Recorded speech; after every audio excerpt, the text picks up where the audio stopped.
12 dreams for the Red Queen under crown of stone.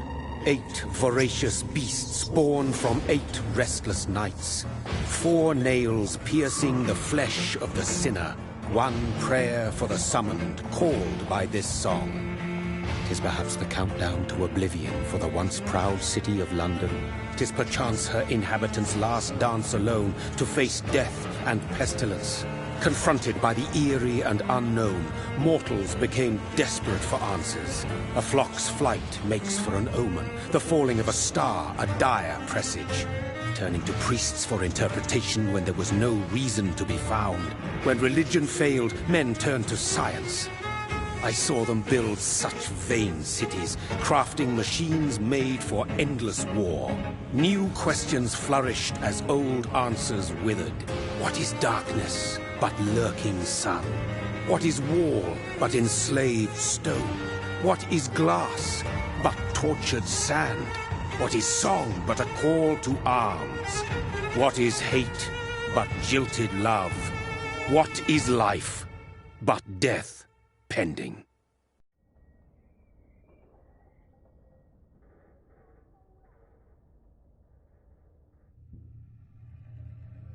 Death. Since the apple was plucked from the sacred tree, mortality was believed to be God's punishment, a righteous snare to keep mankind from ascending to the stars. They were all so wrong. Death is not a wicked thing, nor some holy retribution. A true punishment would be to never know its sweet kiss. Awaken from the harshness and be born once more.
Thirsty.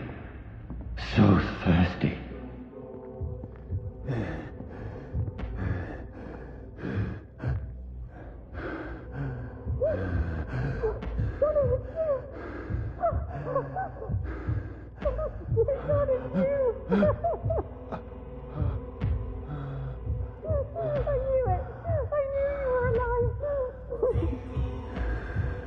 Everything will be fine again.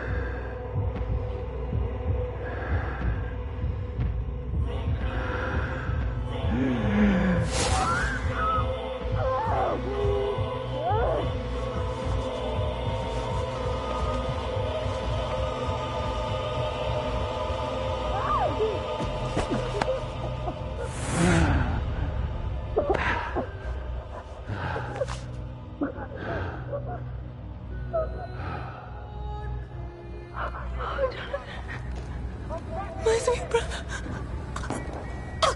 What have you done? Mary! Oh, no! Mary!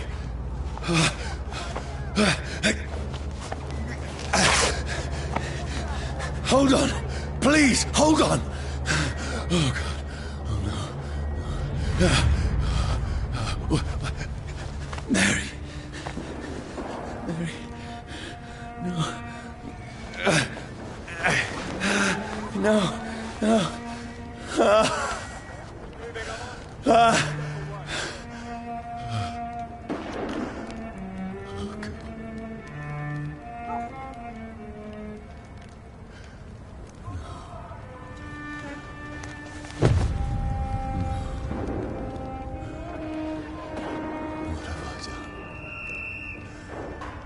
This horror. It's a nightmare.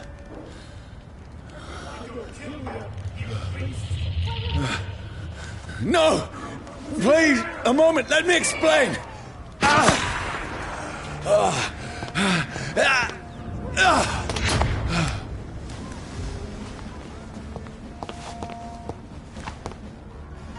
These patrols are after me! No! No! Don't shoot! This is a nightmare! I need to get out of here!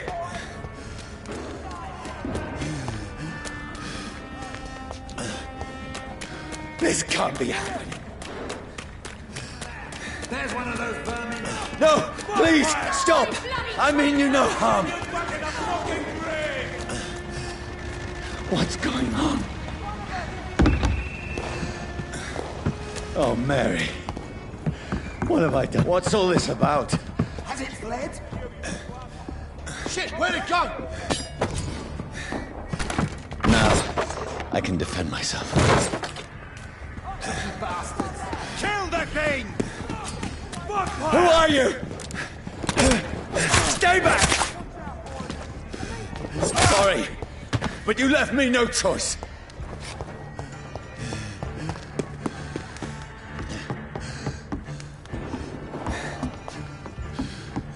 Who are you?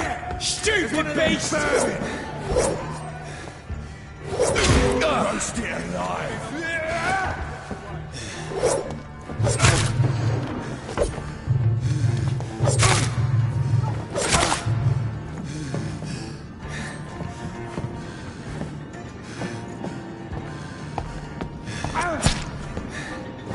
Sorry.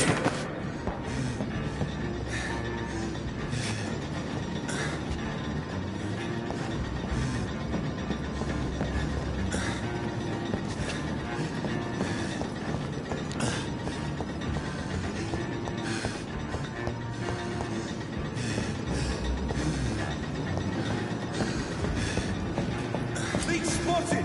Watch No, out, boys! please, stop!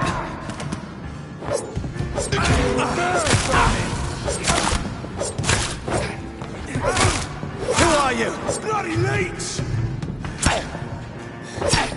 What do you want?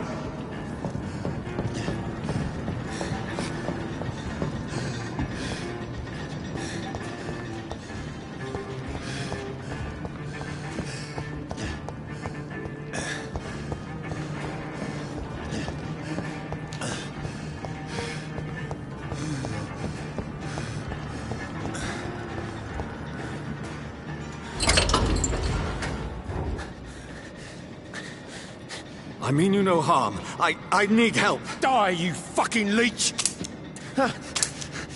Please, listen to me. I can't make any sense of this. Shut up, beast! Who are you? What is this all about? What in God's... That'll do the rest of the job. Just leave me.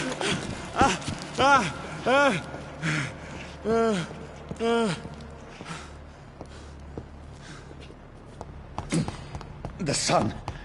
It feels like it's burning me to the bone. I need to find somewhere to hide. Let me go! I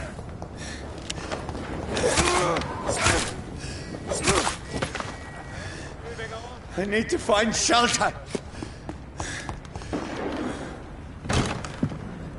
Is anybody there?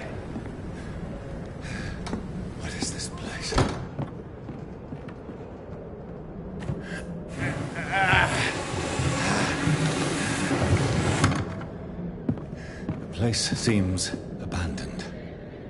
I should be safe enough here.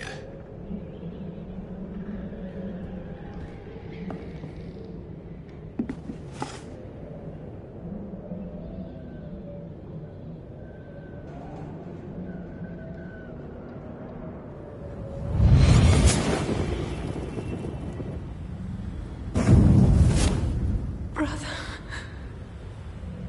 what have you done? Mary! Mary! Mary, I'm sorry.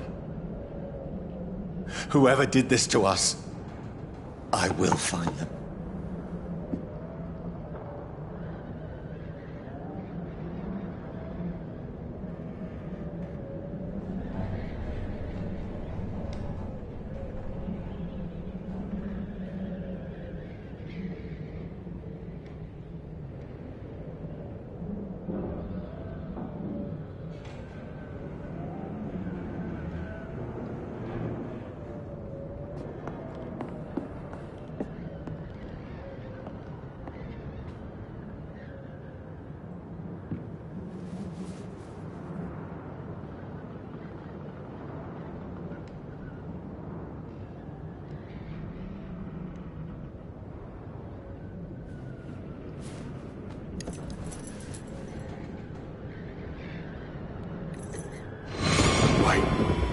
This one's dressed up fancy.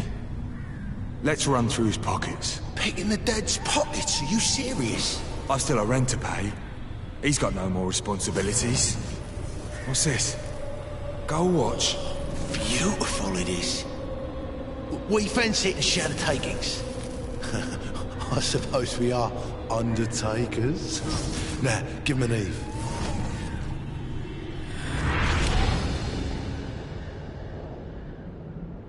That's impossible.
she might linger longer, her eyes as white as bone. Who goes there?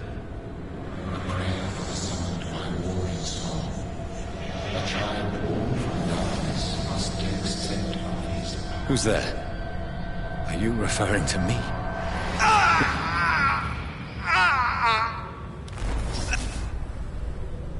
No! No! I still have so much to accomplish.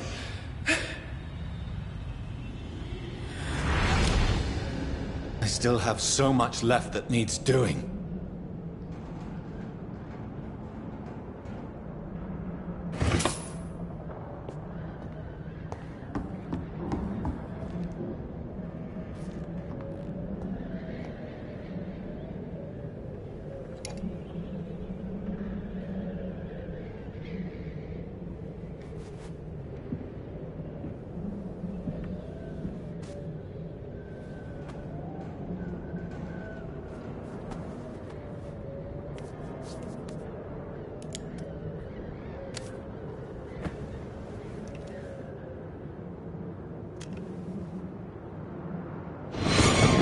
Johnny, this one's lost. We need to leave. And now! No! There's time. I can save him. That's the enemy coming! The orders are to evacuate the hospital! Done. He'll live. And now what? We fight. Killing is a hell of a lot easier than healing.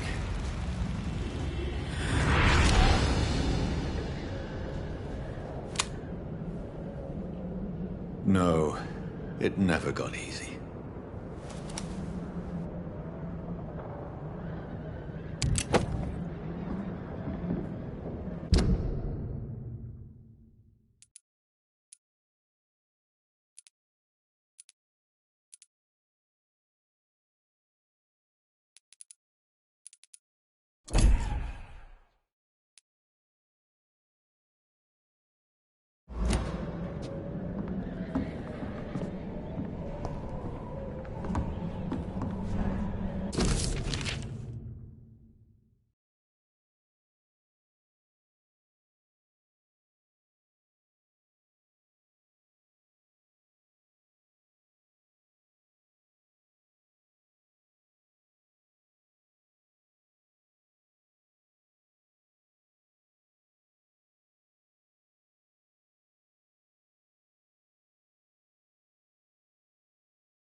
This makes no sense.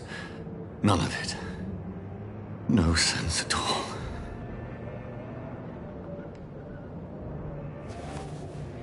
It's a nightmare. That's it.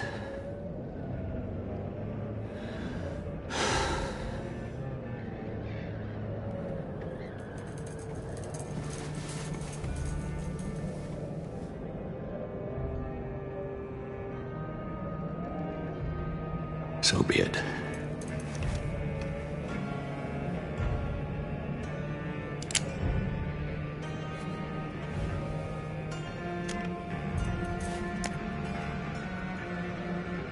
rational thinking only.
This is absolute madness. I've lost touch with the real. Madness it is, as mad as the moon, who takes blinding sunlight into a glowing red flesh.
Voice in my head.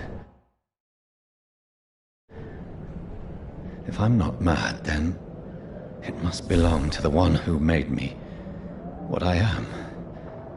I must find him to understand what I have become.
These people want me dead.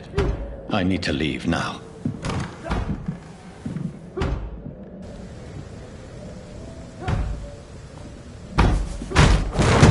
Here's the leech. Here!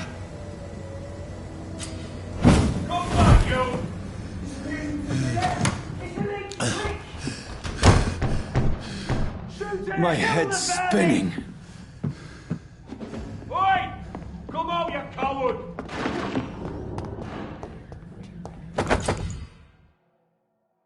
Fucking beast! I'm still in Southwark. I must reach the West End. Go back home. Over there! Die, vermin!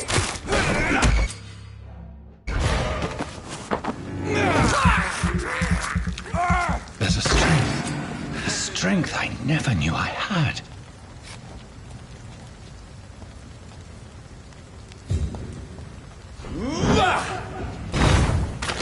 Leech spotted! Watch out!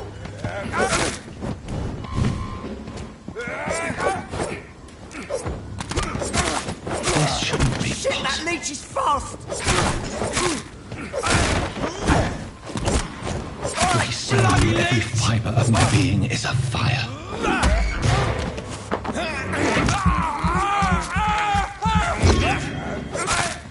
I feel like a child learning the limits of my body.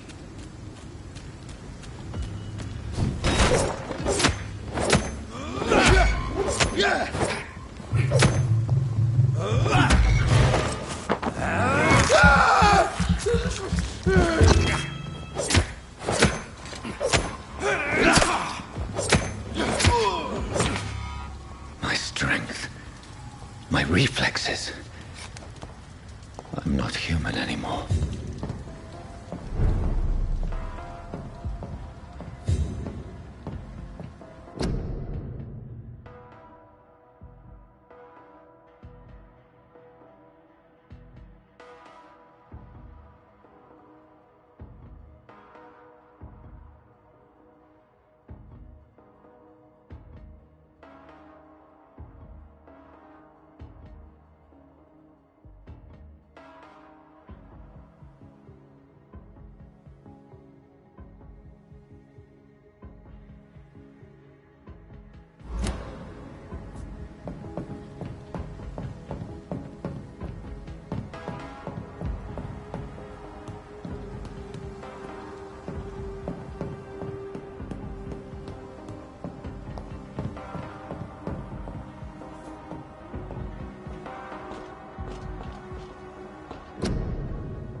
My poor sister. If only I had controlled my need for blood. Mary, someone will pay for what happened to you. For what happened to us.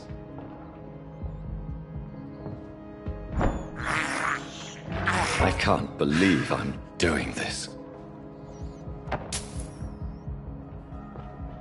I cannot enter. It's locked, all right.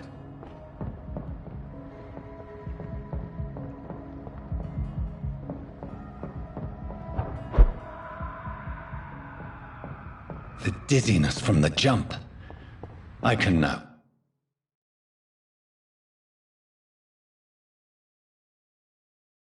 Control it.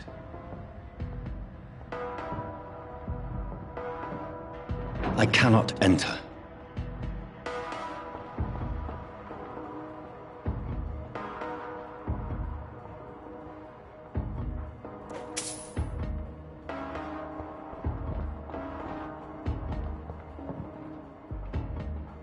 It's locked, all right.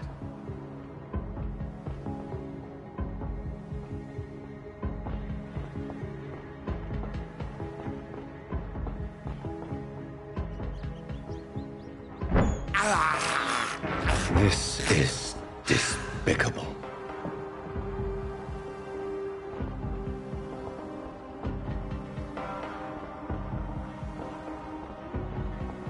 What will London have to say to me?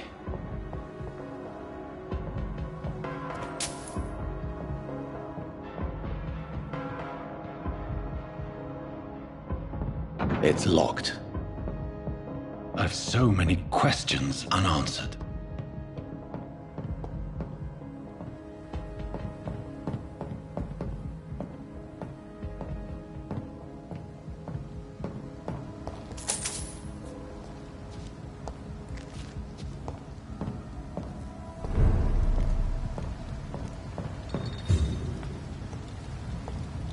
Another corpse. Have the very streets of London become a mausoleum?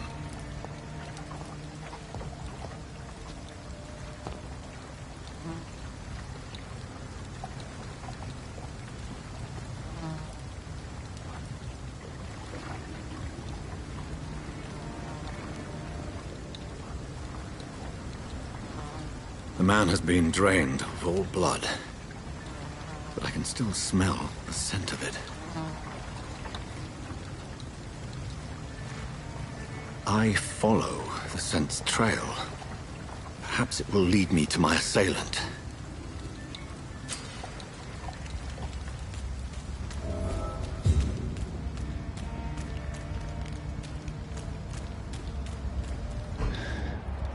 Fresh blood. The smell is so strong.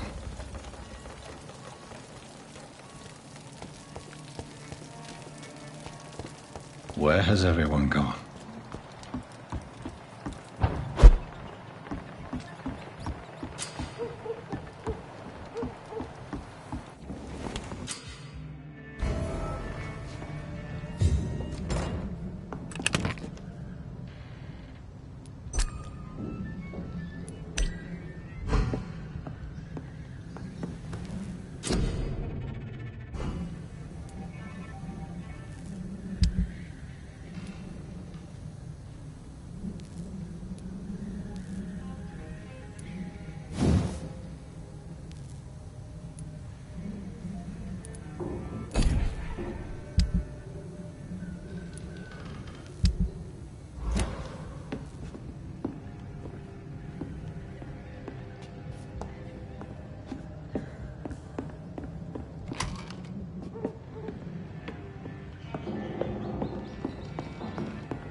That's strange. The trail is very erratic, as if the killer was drunk or hesitant.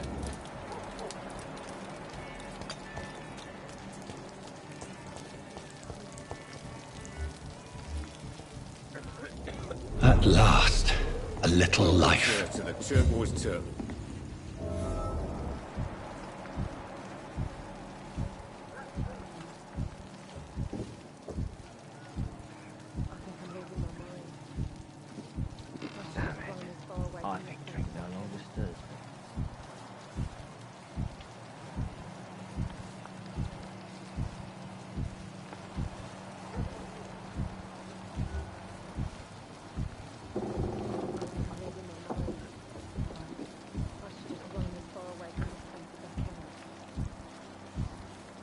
Not long ago, this sort of mess would have given me a laugh.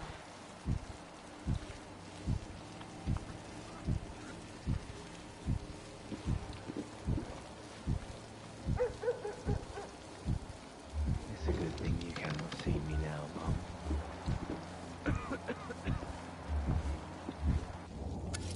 Good evening, sir. I wondered if I could ask for your help. Wow, you look like you need a drink. Yes. I apologize for my outfit. It's been a long night. Been there, seen that. Don't worry, things can only get worse. What's going on around here? It's like everybody is hiding. You must be new here. Have you not heard about the murders? Everybody fears the return of the sewer dog.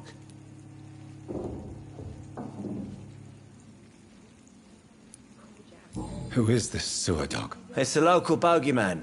Convenient answer for every crime that happened for decades.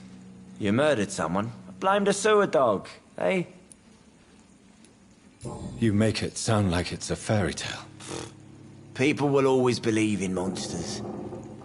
It's easier than accepting their own darkness. We can all be monsters. Has anybody entered the bar recently? Can't say. Sorry. I spent the night making love to that gorgeous bottle, see? This is important, sir. Are you sure no one has come in here in the last few hours? I don't know and I don't care.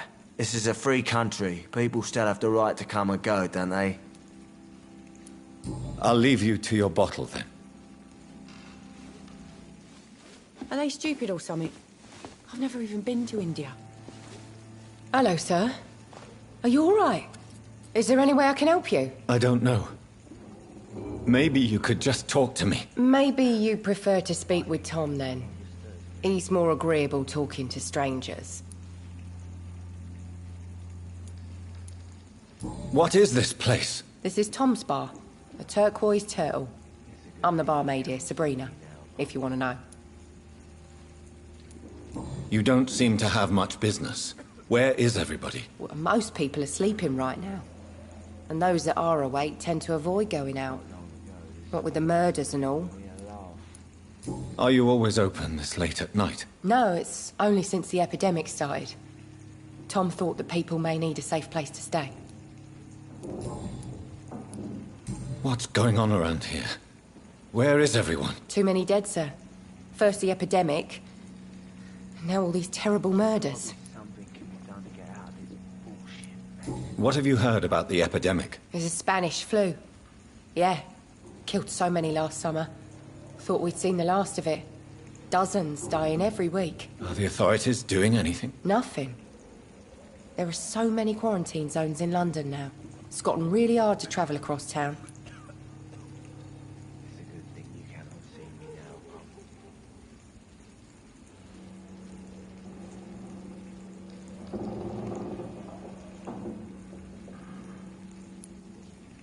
The murders. What can you say about them? Bodies found in the streets every morning. Drained of blood. It's just horrible. Some say the sewer dog is back. The sewer dog? What's that? No one knows. People have always disappeared around these parts. The ancients say it's the sewer dog coming out to feed. But now he's killing in the streets. I just want to talk. I didn't mean to scare you. I'm not afraid, sir. It's just I've other customers to take care of. I only see one customer. Oh. Well, yeah, of course. I mean, I best check on them. I'll leave then. Thank you.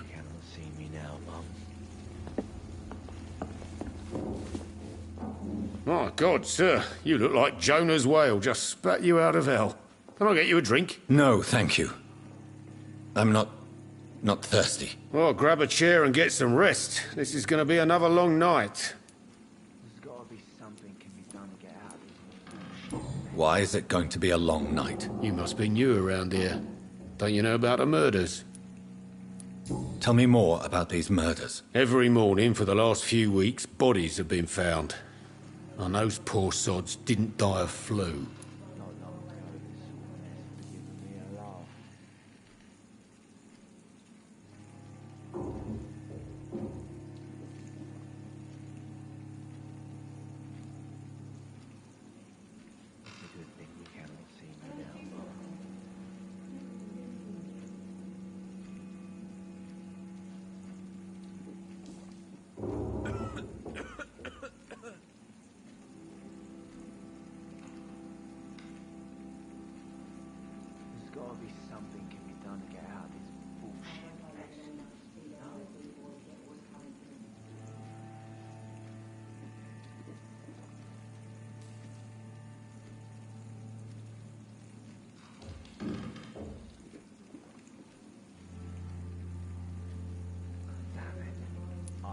Do the police have any leads on a suspect?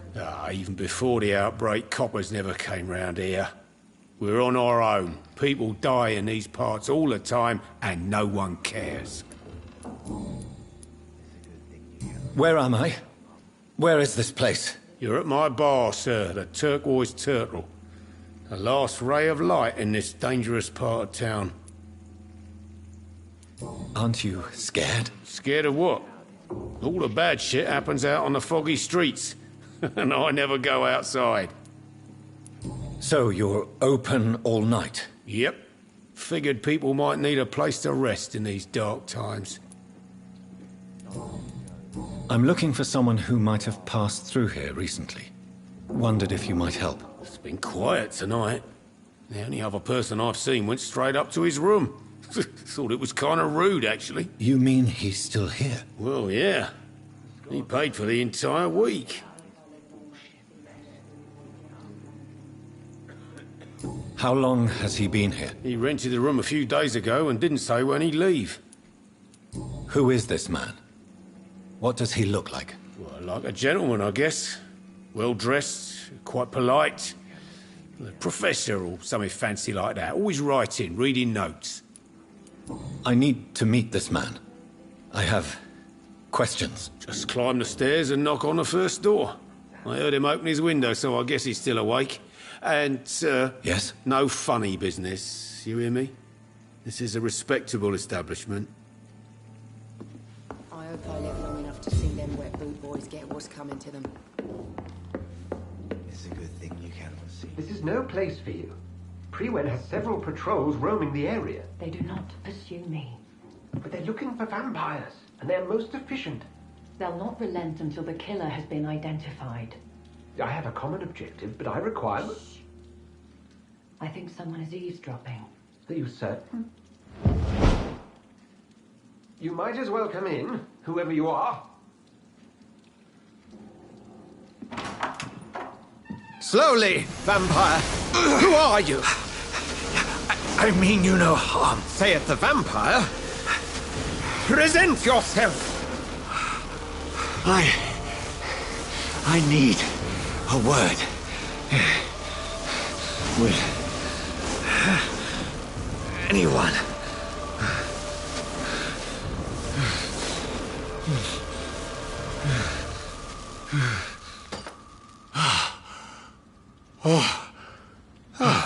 Well, that's something I can do for you.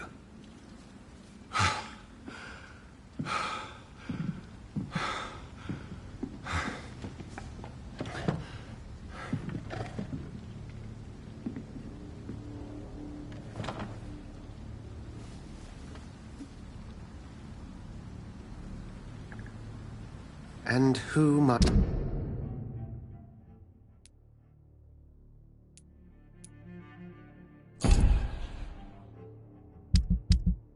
might you be? Tell me, who are you? First, tell me what you want. Then I may tell you. That's none of your concern. Sir, you have entered my room in the middle of the night, pale as a corpse and shaking like a tree. So please, indulge me. Someone is molesting people. In fact, killing them. Biting them. The calling card of a vampire. Like you.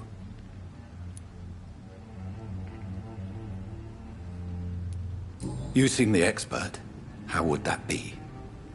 I have my secrets, as you have yours. Then if you are not a vampire, who or what are you? Dr. Edgar Swansea of the Brotherhood of St. Paul. I'm performing an independent investigation here in an attempt to understand precisely what is going on.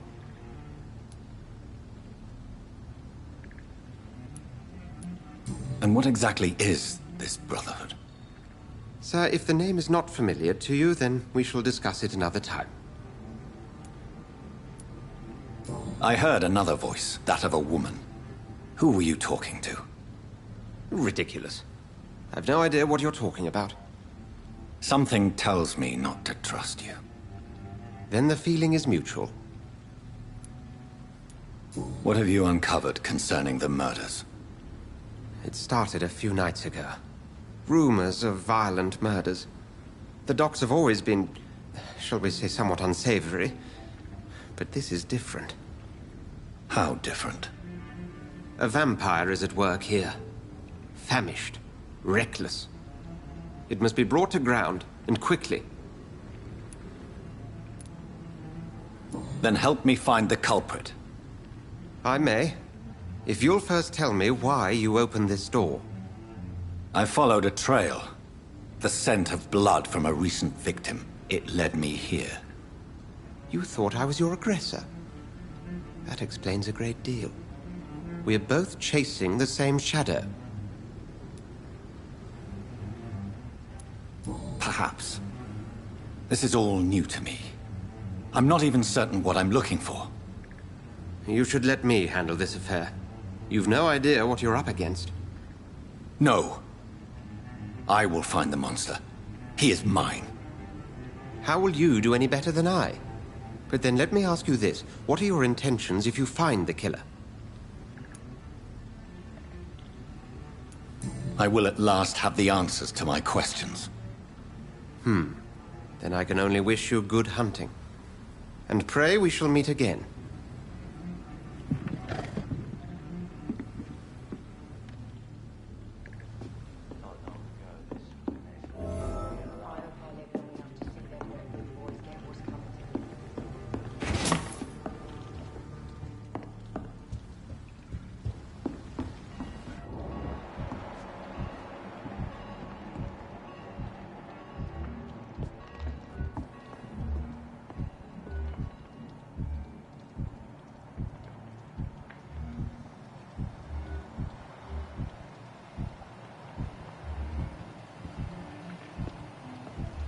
If Swansea is not my attacker, it means somebody else came here tonight. Someone must know something. Evening, sir. There's gotta be... Can I help you? I have a few questions for you. Well, if you must. I spoke to Dr. Swansea. He's not the man I'm looking for. Now, I want the truth. The truth? What do you mean? I suspect that someone else was here tonight. And I don't think Tom wants to tell me about it. I'm just the barmaid here, okay?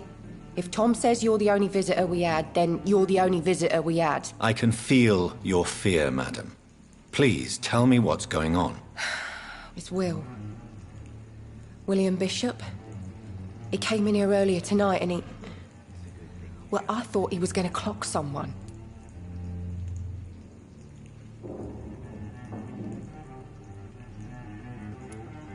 Why are you so afraid? I mean, his skin.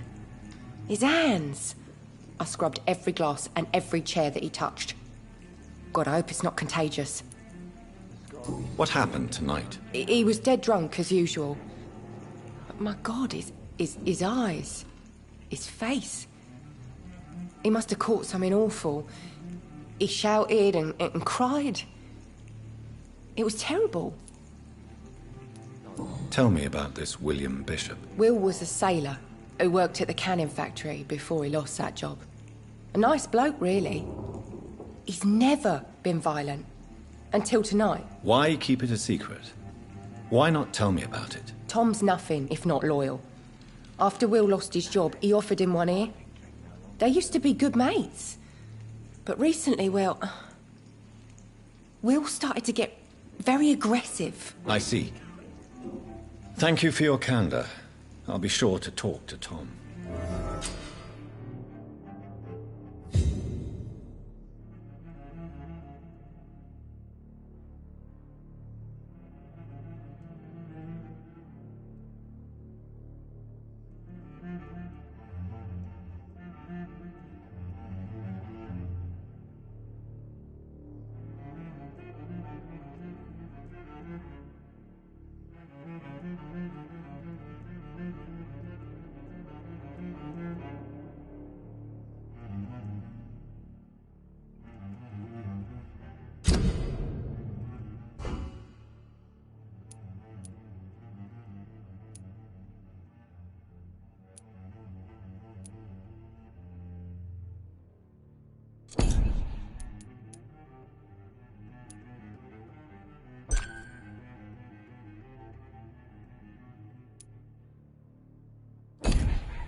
See me now, Mum.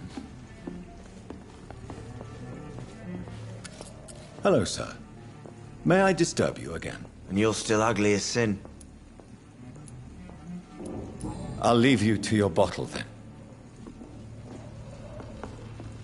I think I'm losing my mind. Welcome back. Did you find what you were after? I can't say I have. Are you sure no one else came into your bar before I arrived? Hey, I told you, you were the only other stranger I've had.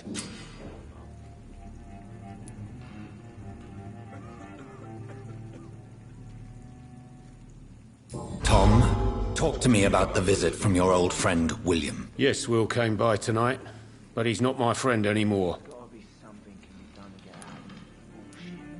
Why lie to me if he is not your friend? I didn't lie. I said you were my only unannounced customer, and that's the truth. Who is he? William. Just an old sailor who loves his gin too much. He worked for years at the canning factory before it closed. Is he dangerous? Yeah. Like many drunks, he's all bark and no bite. He can barely stand up most of the time. How was he tonight? Was he different? Sicker than usual, perhaps. He whined and mumbled about how mean people were to him and how he'd like to talk to me outside, and then he left when I refused.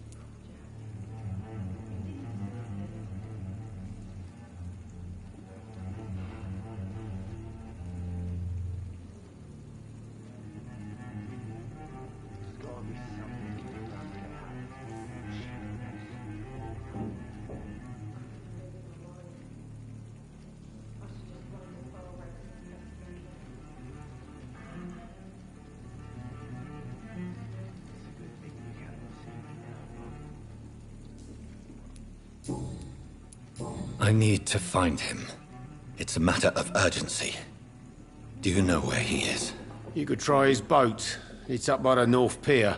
He sleeps there when he's too drunk to get home. Please describe him to me. What'd you expect? He's a tall, sick bastard with a bad rash and torn old clothes. William used to be strong. Now he's a mess. Thank you, Tom. If you see him, tell him I don't want him back here unless he cleans up his act, okay?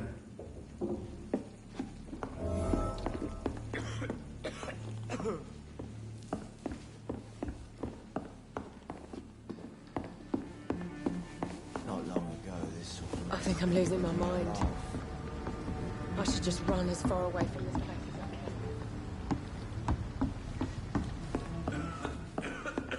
can.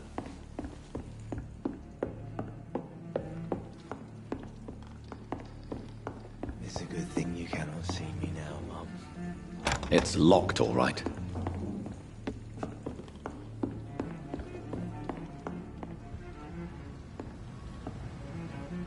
I'm certain we shall meet again.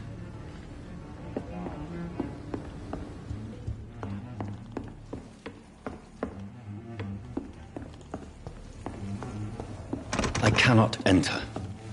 Damn it. I think drink no longer stirs.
This is a slaughterhouse. It's locked, all right.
It's locked, all right.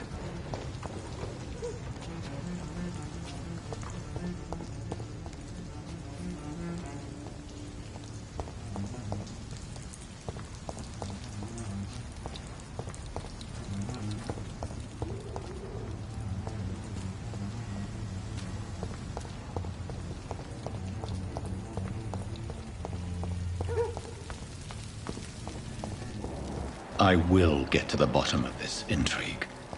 What's been done to me, to this city. I've never even been to India.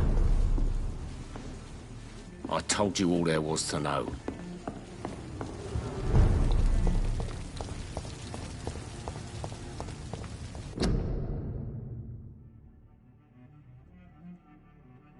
Poor Jack.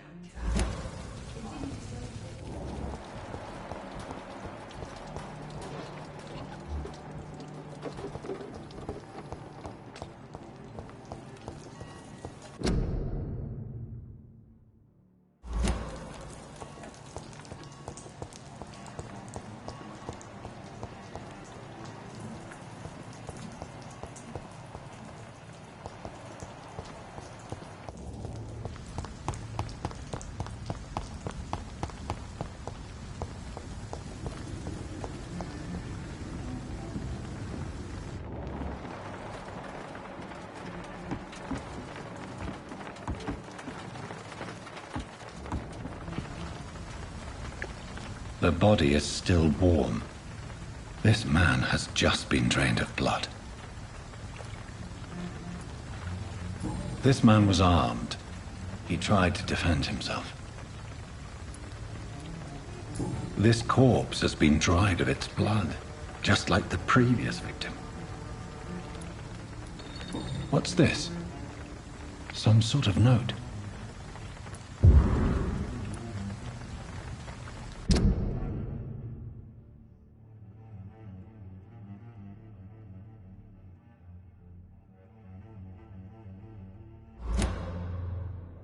These men, there are blood and empty gin bottles.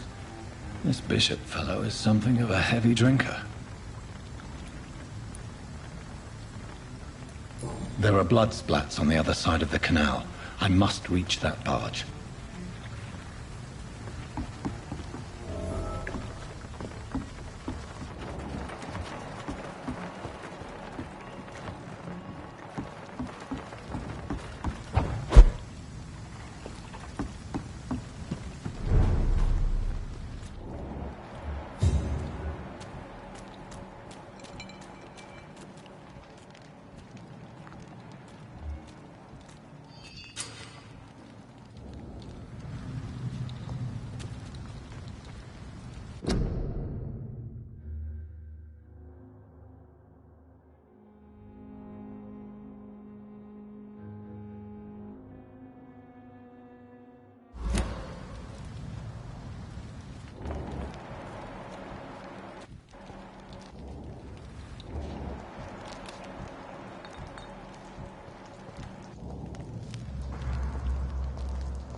ammunition crate.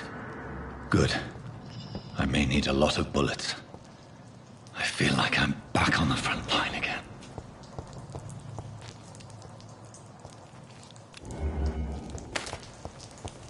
It's locked.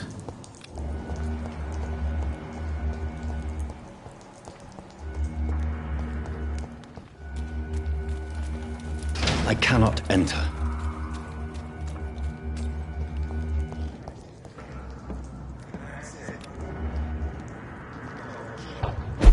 Find it. And find it fast. It's fair enough, Tom.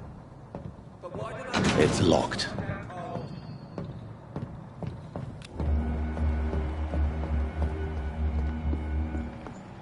Best be moving on.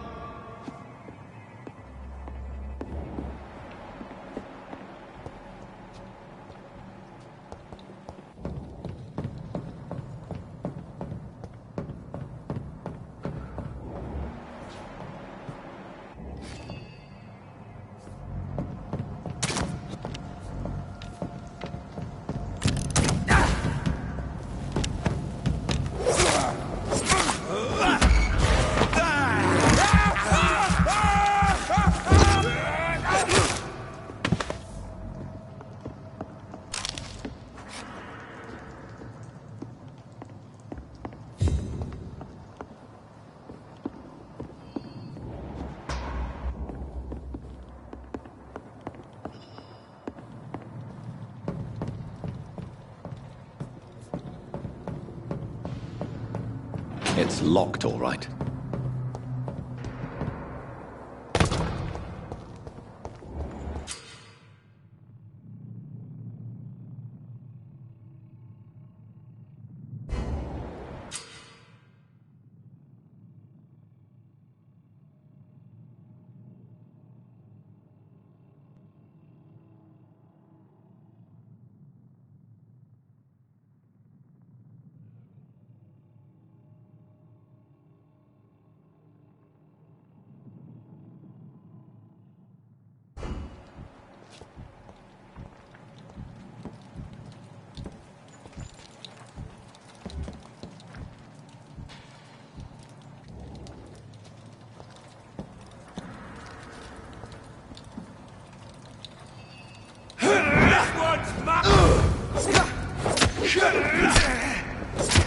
Murdering bastard!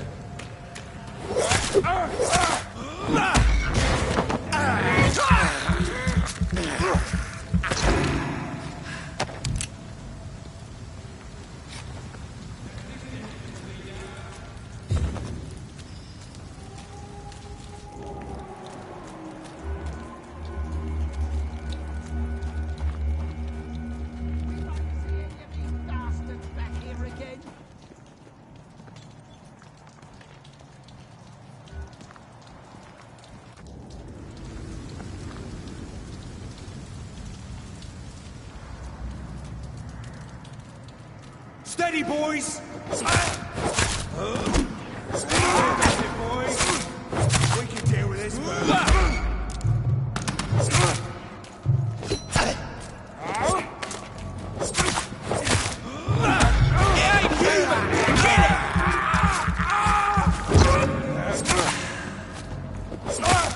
filthy piece of shit!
Fresh blood. The whole building reeks of it. The scent is so strong it makes me dizzy.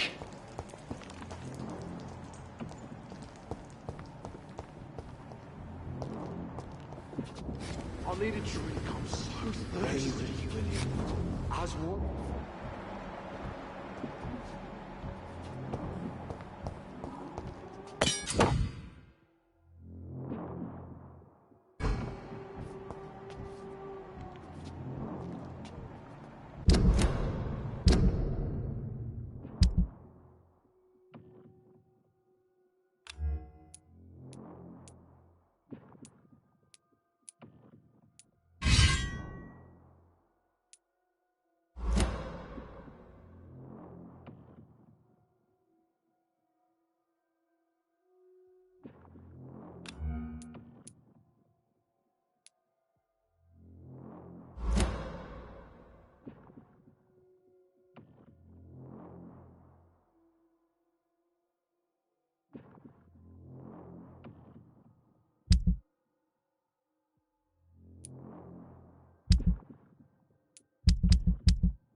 This place reeks of bloodshed.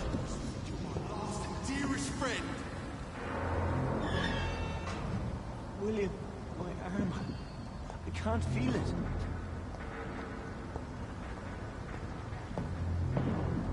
This creature is bedeviled. I must put it down.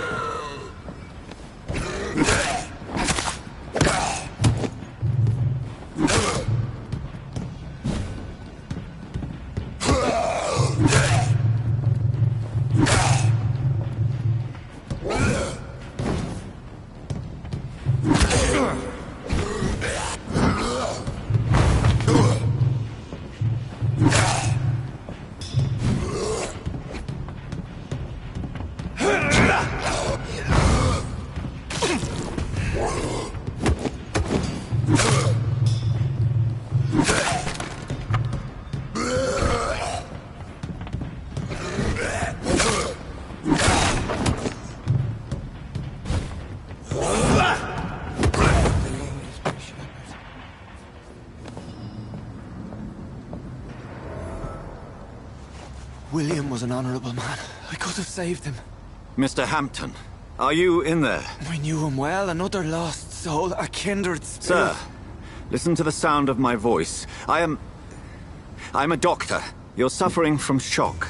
I must return to my flock. They'll stray without me.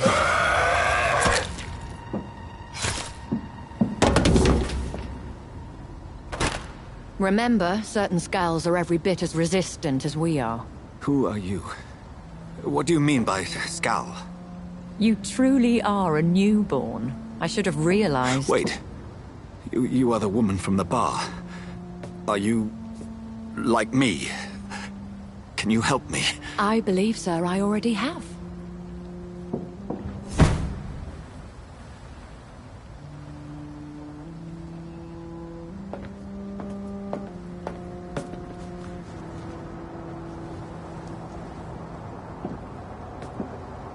By George and the Saints, you've solved the mystery of these terrible murders. Patience, good fellows, I've come to offer help. Just give me a moment to secure my boat. We can leave this awful place. William was not the evil man they claimed. He was just taken by the thirst. He needed his drink. This man requires medical attention. We'll see he gets to the nearest hospital. No, please, I must tend to my fold. My flock needs me. There, sir. Go with the good Dr. Swansea. He's resourceful, and I'm sure he'll take good care of you. You'd best come as well. The sun is soon to rise, and you'll need a place to rest. I just need a moment. If I can learn something about what has happened to William, I'll be a step closer to understanding what happened to me.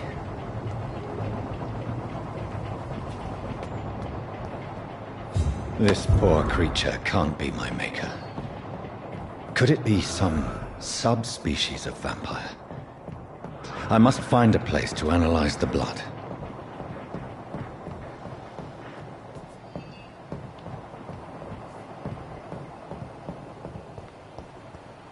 I cannot enter.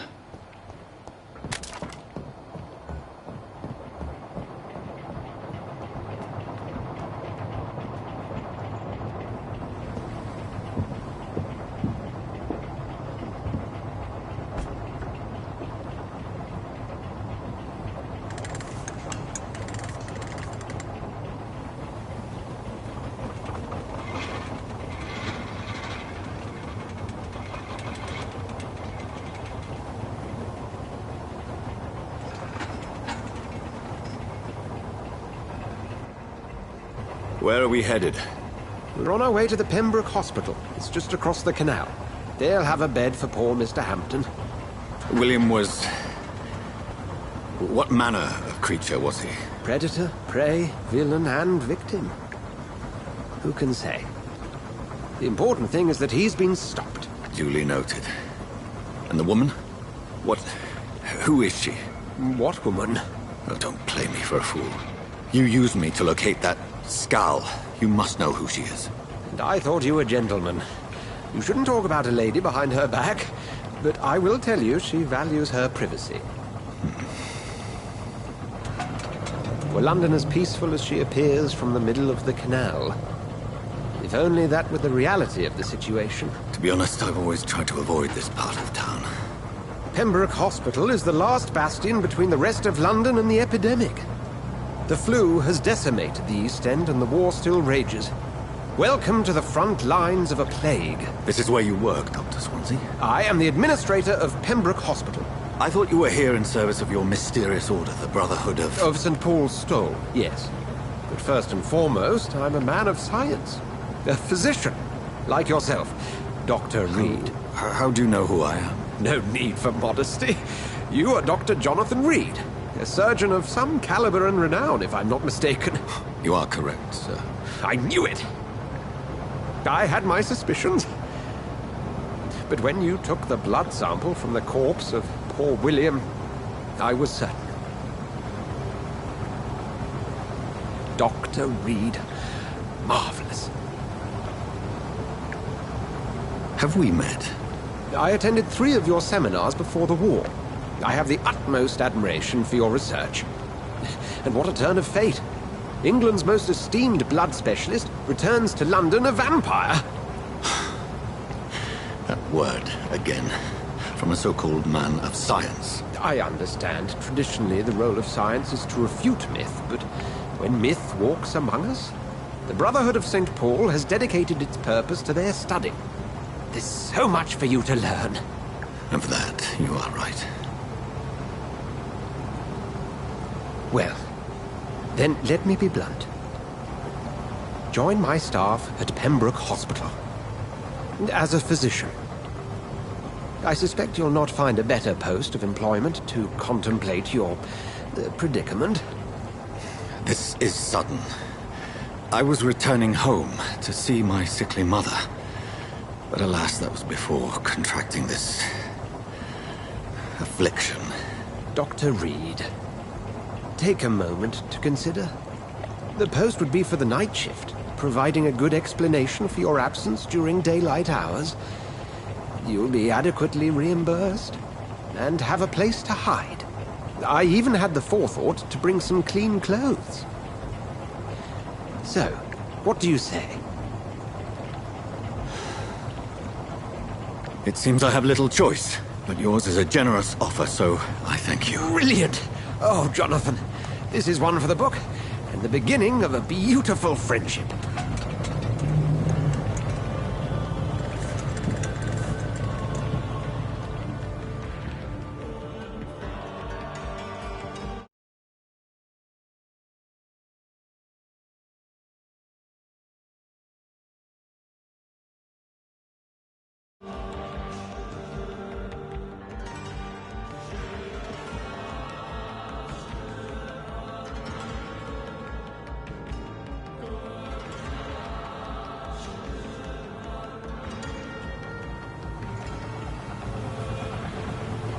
Dr. Swansea, thank goodness. I was beginning to be concerned.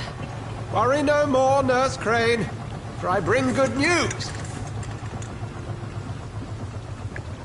Oh, Doctor, what a night. We lost 2 more patients. Nurse Scow said she couldn't take it anymore and resigned. Yes, well, I'll make a new rota in the morning. In the meantime, find a good bed for Mr. Hampton. Be sure to pay attention to his needs. Of course, Doctor.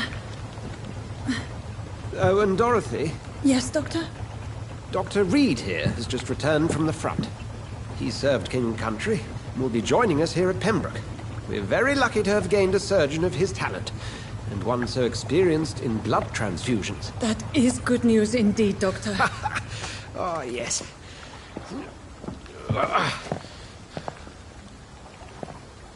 Here at Pembroke, it's not what we have, but what we haven't. It's only thanks to Nurse Crane and the staff that our ship doesn't sink. If you have any questions, just ask her. Duly noted. Thank you. Your assistance is required, Dr. Swansea, immediately. Welcome aboard, Jonathan. We'll catch up after my rounds. Coming, Nurse Crane. I'm coming.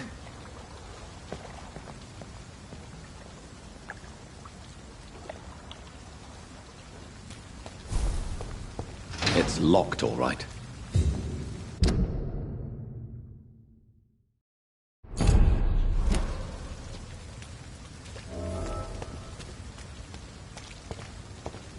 I'm sorry, Jonathan. Mr. Hampton needs me right now.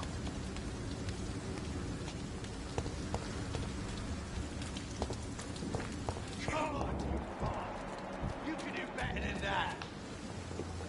Nah, it's my turn.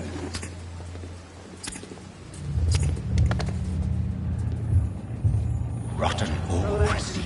Each heart contains the seed of life. Drink at this river. Try it all.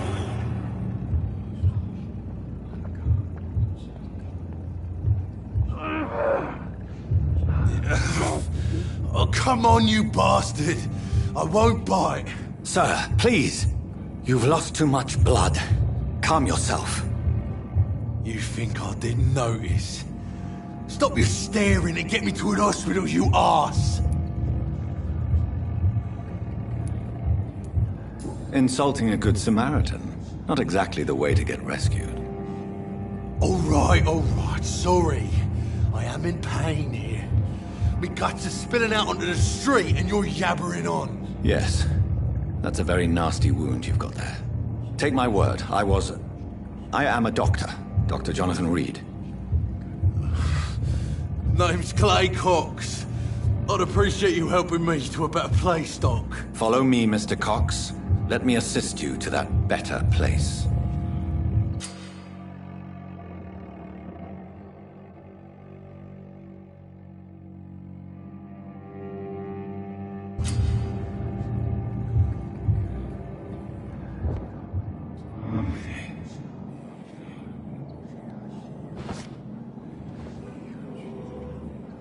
Bring this fading light into the shadows.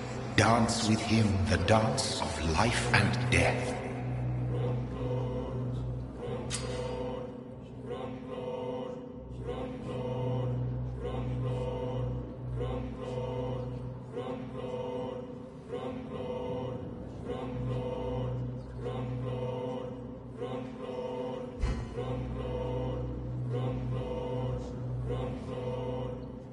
No more. Not tonight. Not like this. I will not take another life.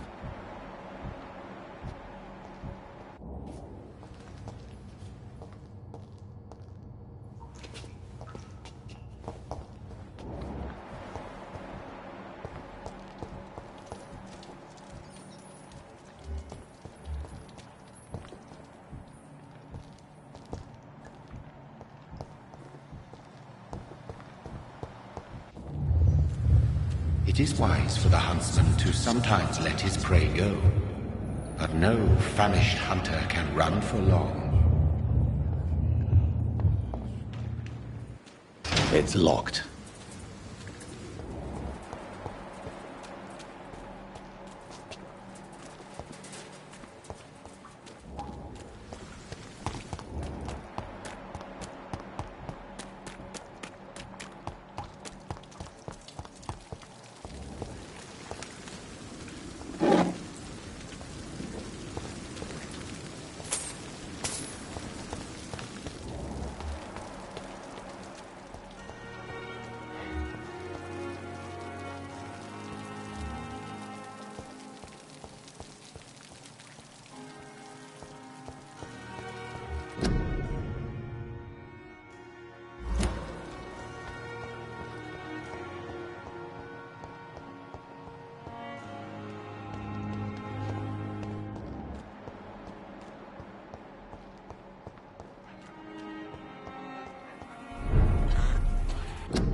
this silence.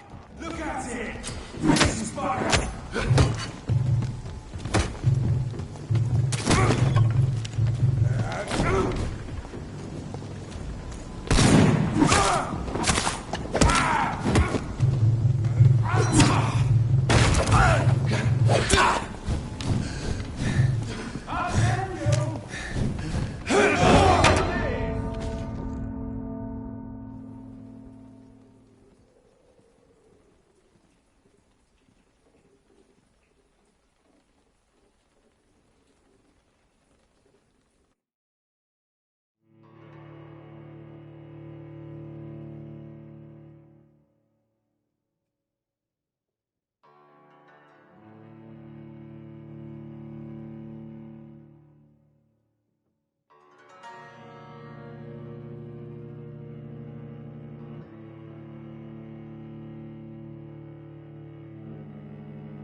Good evening. I'm Dr. Reed. Always a pleasure to meet a colleague, sir. Especially when he was supposedly dead. A colleague? Are you a doctor too? Not anymore, sir. I used to be Dr. Rakesh Chadana. Now, I'm just Mr. Chadana, pawnbroker and humble guardian of this morgue. What do you mean, you used to be a doctor? Was your license revoked? No, sir. It is just that I like to be precise. I run a little pawn shop while taking care of the dead. But I used to be a real doctor.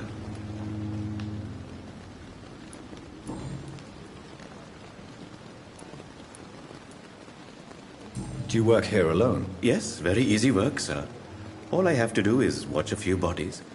The situation was very different when the main morgue was still open.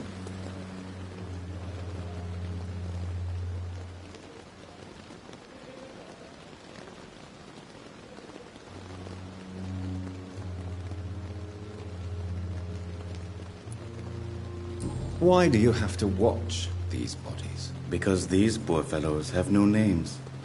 We keep them in case someone comes looking for the missing. Sadly, very rarely happens.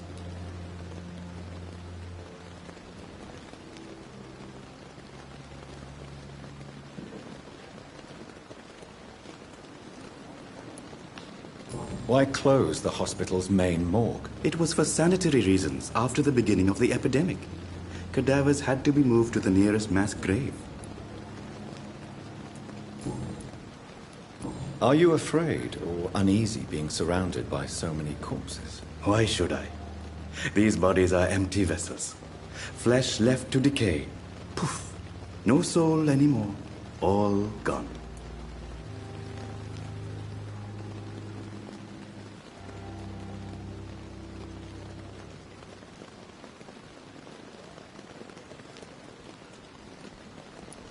An interesting point of view. And quite an exotic one, too.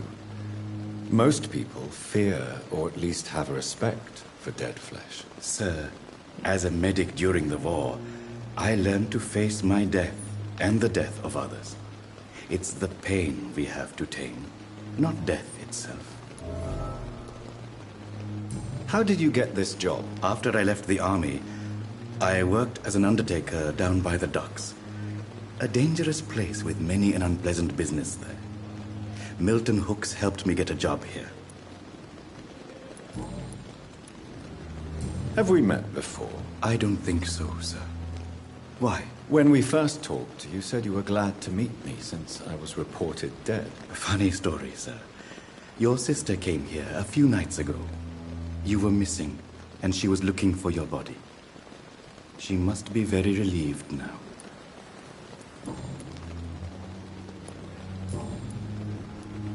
A pawnbroker?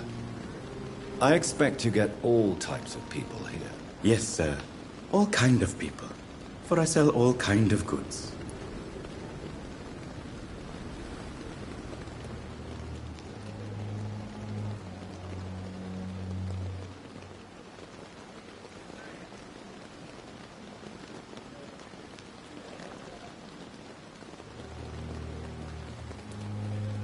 Who comes here to trade with you? It's very unhygienic, even unsafe. Diseases can spread. For the customers, for the hospital. I'm very cautious, sir. I've been a doctor, remember? And all my clients are good people. In fact, I think I only know good people. What kind of goods? With the quarantine, it's not always easy to buy things. So I trade, I exchange. Some people sell, some others buy. I like to help. Since you're not afraid of dying, do you believe in life after death, Rakesh? No. I believe we must do all the good we can while alive. For our time is short, and the obstacles are endless. Do you think you would enjoy immortality as a concept? I don't think so. Don't mistake me. I love life, and I'd like to live a long life. But everything has to decay, sir. Even goodwill. Do you really believe goodwill cannot last? As I said, sir, everything decays. If I was to never die, goodness, I would be bored or worse. And I like to be helpful, sir. Quite depressing, wouldn't you say? Yes, but the good news is we'll all die before losing our humanity, sir.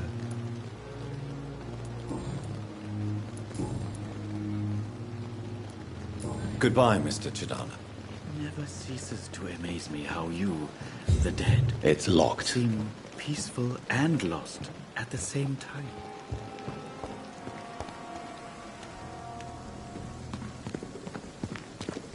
It's locked, all right.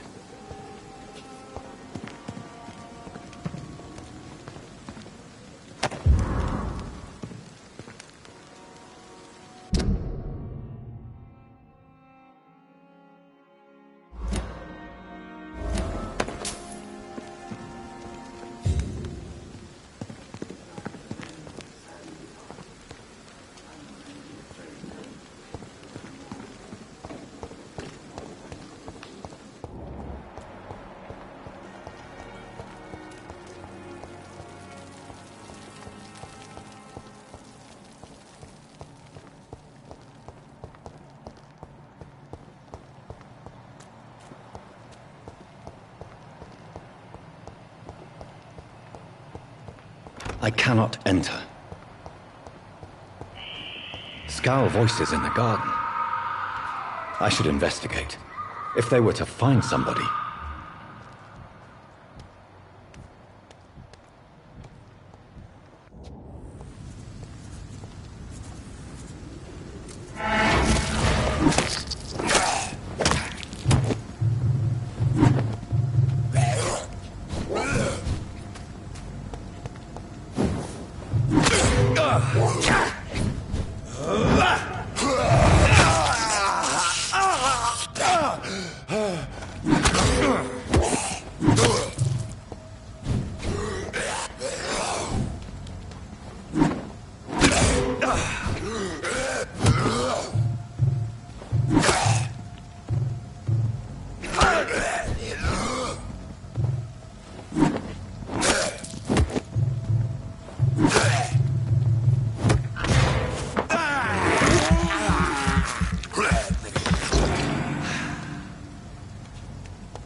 It's locked, all right.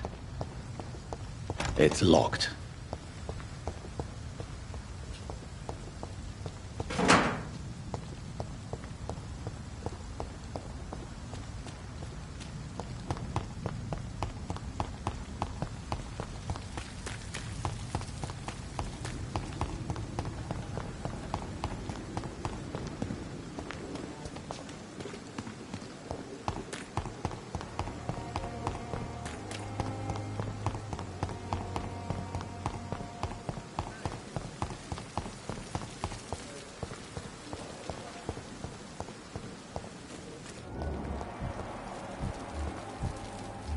Doctor, where have you been?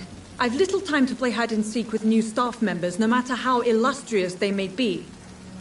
I found a wounded man by the docks. He answers to the name of Clay Cox. He requires urgent medical attention. Already making the rounds? That's the Pembroke spirit. I'll ask our porter, Milton, to bring him back immediately. Thank you, nurse. What can I do for you? Dr. Swansea insisted we provide you a quiet office. You'll find it on the second floor with your name on the door. Thank you. Nurse Crane, isn't it? Yes, Dorothy Crane. Welcome to Pembroke Hospital, Dr. Reed. Your office has been prepared. I would like to ask a few questions first. What kind of man is Dr. Swansea? Well, you accepted the job from him. I thought you would have known about your employer. It's right to assume Dr. Swansea knows far more about me than I do about him. You'll get to know him soon enough, and better than me. The administrator has better things to do than mix with us. Apologies, I've only just met him the once. This is sudden. I've only just returned to England. Dr. Swansea is a brilliant surgeon and the most compassionate physician.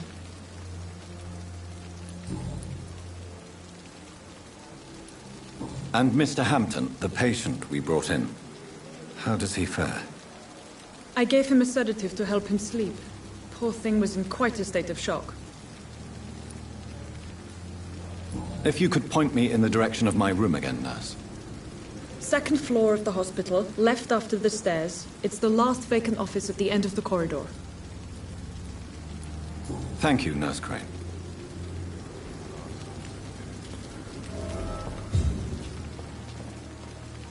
Good evening, sir. So it is true. The famous Dr. Reed has joined us. I can't think of any better news during these terrible times. Do we know each other? Actually, yes. We met once before, at the Rockefeller University in New York. Dr. Tippett's, yes, I remember. I was assisting Professor Carell in his research about coronary bypasses. He had nothing but praise for you. He was also very confident about your future. And look at you now. Eminent surgeon and blood transfusion specialist. What is the Pembroke Hospital situation? And please, speak freely. This hospital is not exactly the best of London. I'm sure you are used to working in a better environment.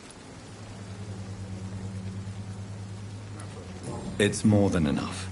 In any case, the personnel of a hospital are much more important to me than the building. Don't be misled by appearances, Dr. Reed.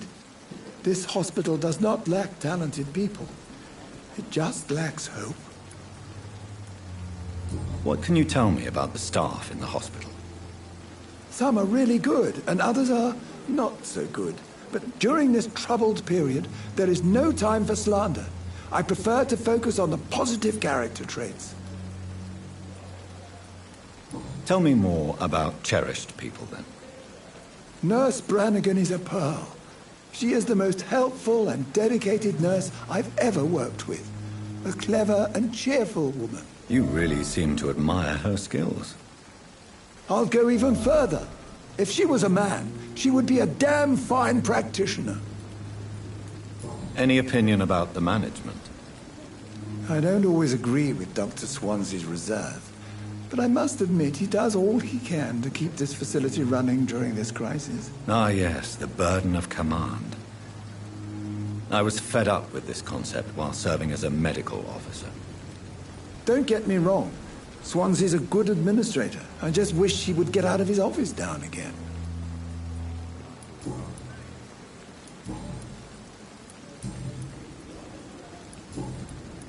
Goodbye, Dr. Tippett.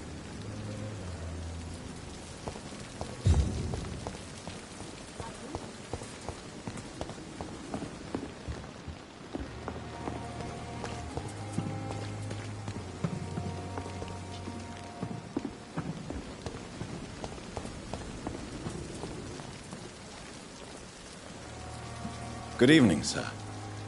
I'm Dr. Jonathan Reed. I'm new here. I've already heard about you, Dr. Reed. I'm Milton Hooks, the ambulance driver for this shithole of a hospital. That's quite a blunt introduction, Mr. Hooks. You can call me Milton. I like to speak my mind, Dr. Reed. Perk of the job. Don't judge me, and I won't judge you. I'm not sure I understand what you're talking about. Well, I'm no doctor, but I'm pretty sure a gun can't be used as a surgical instrument. You have a keen eye. I learned to shoot during the war, and have carried one ever since. Old habits die hard. No need to explain, Dr. Reed. And if you ever need a better gun, remember, I may have something for you.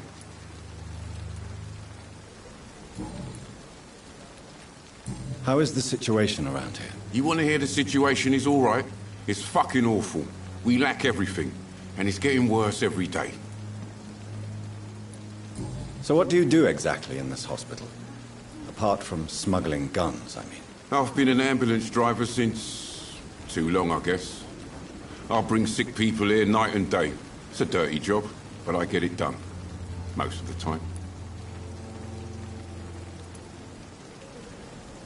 Since you're on the front line, how is the sanitary situation in this vicinity? It's a complete disaster. It's even getting dangerous to enter some streets or buildings. Even the locals attack you. It sounds like things have been a bit rough recently. What's happened? Yesterday I got attacked by the patient I was bringing in. I escaped through the hospital's garden, but I lost my wallet when I was running. You left an infected patient outside the hospital? That's incredibly dangerous. Go there yourself if you want, but be careful, Doctor. I'd rather not bring your dead body back.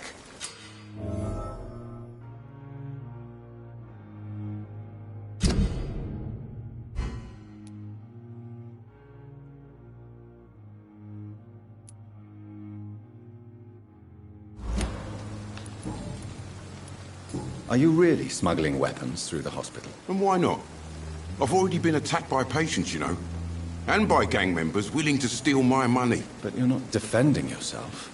You're selling guns to civilians. You keep people alive your own way, Doctor. I offer them another way to protect their health. Tell me why you're extorting money from some of the patients here. If a patient wants a bed, he'll have to pay me a little fee. That's all. Where did you get the idea for such an immoral scam? Funny you should ask. The first time it was from a patient who bribed me to get a bed. It's only then I realized I could make a fortune. Goodbye, Milton.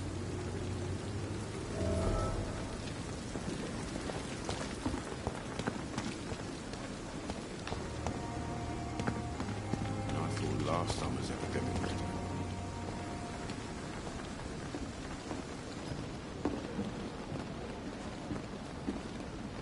Good evening, nurse. I'm Dr. Jonathan Reed, the new surgeon here at the Pembroke. Dr. Swansea has already told us about you, sir. I'm Nurse Gwyneth Brannigan. Welcome to the Pembroke Hospital. Did he really? It's a good thing I wasn't hoping to keep a low profile. All members of staff have already read about your new blood transfusion technique. Dr. Swansea made sure of that. I see. Well, I'm a little surprised, but I suppose I'll just have to deal with this unexpected notoriety. You must know, blood transfusions are Dr. Swansea's primary subject of research. He is convinced it is the future.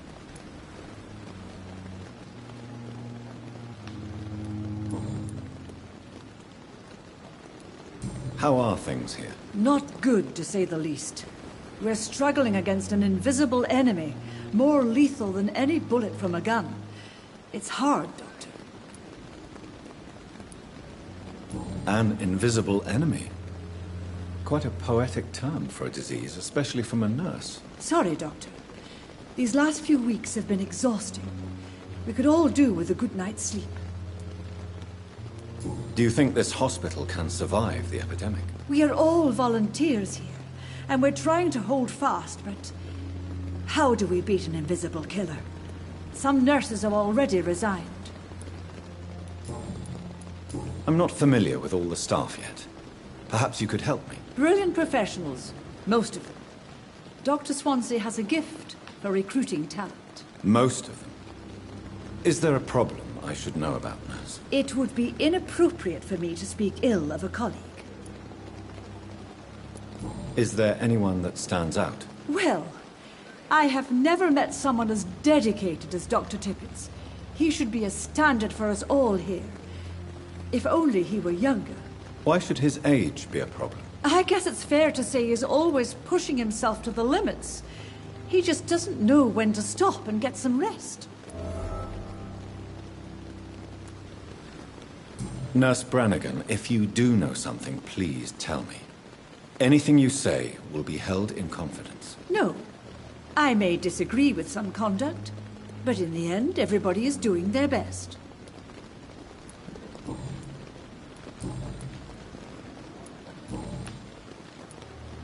Why does Dr. Tippett claim you're the main reason he keeps working, despite his fatigue? If it wasn't for him, I probably would have left the Pembroke years ago. Dr. Tippett does not think of you as just a nurse anymore, does he? If you're suggesting he's not taking my gender into consideration when it comes to medical practice and knowledge, I really hope he doesn't. Goodbye, nurse. Call me if you need assistance.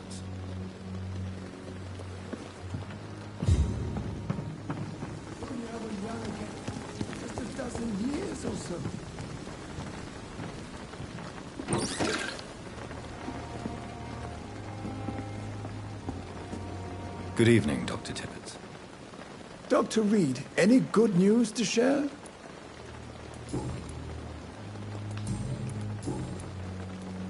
You're exhausting yourself, Corcoran. Maybe you should think about preserving your strength. No. We must keep on healing all those poor souls. We are the last rampart before chaos. Once more unto the breach. Nurse Brannigan is worried about you, Doctor. She should not have told you that. I will have a word with her. You don't have to blame her for her honesty. I'm not that kind of man, my dear Jonathan. Actually, Nurse Brannigan's opinion is the only one I may listen to. You're exhausting yourself, Corcoran. Maybe you should think about preserving your strength. No. We must keep on healing all those poor souls. We are the last rampart before chaos. Once more unto the breach. Nurse Brannigan is worried about you, Doctor. She should not have told you that. I will have a word with her. You don't have to blame her for her honesty. I'm not that kind of man, my dear Jonathan. Actually, Nurse Brannigan's opinion is the only one I may listen to.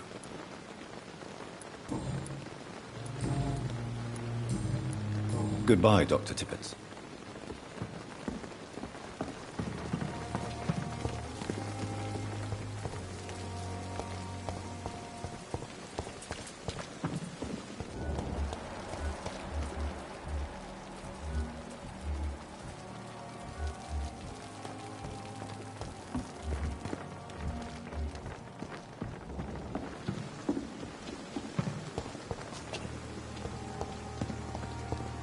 Dr. Swansea is right.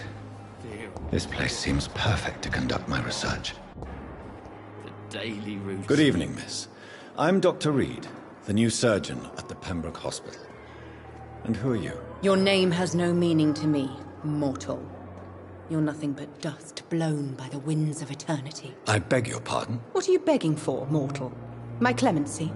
Well, tonight maybe I'm inclined to mercy. You'll never forget the night you met Thelma Howcroft. You keep calling me mortal. Why is that? And if I'm mortal, what are you? Well, Dr. Reed, if you must know, I'm a vampire. And why do you believe you're a vampire? I don't need to believe anything. It is what I am. It is what I feel within this hollow shell of flesh. I see. Have you ever heard of Cotard syndrome, Miss Howcroft? Never. It's a mental illness discovered by a French neurologist named Jules Cotard. The affected patients are delusional. They believe that they are putrefying, that they are dead, a ghost or a ghoul, or in your case, a vampire. Delusional, you say? Oh, sad and petty mortal. You can't even begin to understand the concept of immortality. And you think it is I who am delusional. Please, describe to me how you feel. What is it like to be a vampire? I can hear my body crumble from the inside as my flesh cracks and fades. I sense the last pulse of postulant blood within my drying veins. I need new blood. I'm assuming you must be a patient here. Am I right, Miss Howcroft? It's only a cover. To hide from my enemies. I can leave whenever I want. As a woman, a spirit, fog, or bat. Who are these enemies you mentioned? Can you describe them? I cannot say for sure. But I sense their eyes on me from nearby. I feel them watching me every time I visit the garden near the morgue. The staff here are not your enemy. They're here to help you, to care for you. I'm not speaking of the doctors in white. I'm speaking of the men and women who hunt me. For I am a vampire! I see. Don't worry. These people will not find you here. I'll personally make sure they leave you alone. Thank you, mortal. But do not interfere with them, for you are no match for those that hunt me.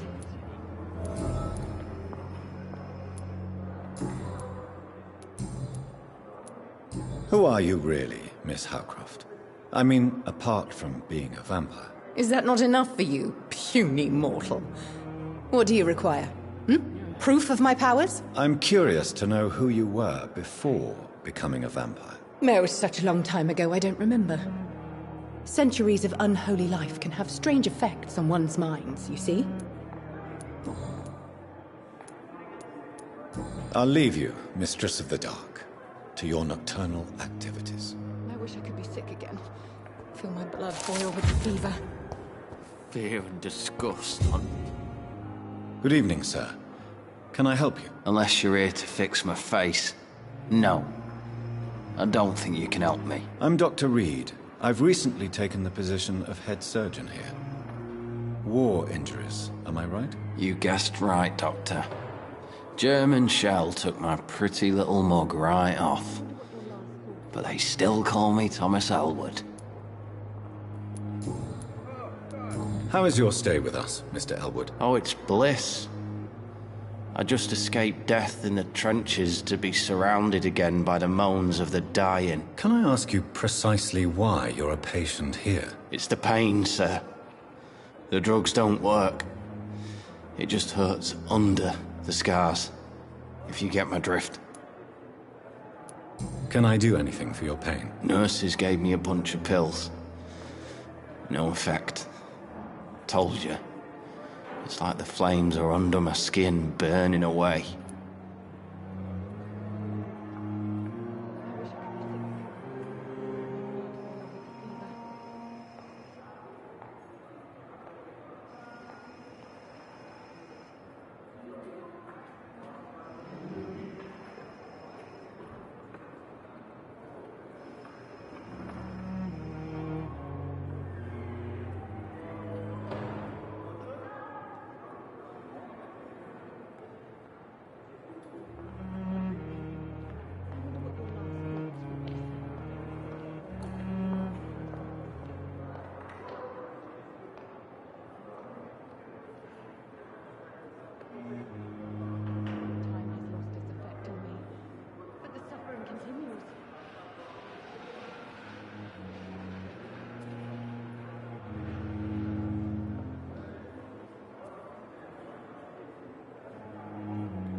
Who is treating you?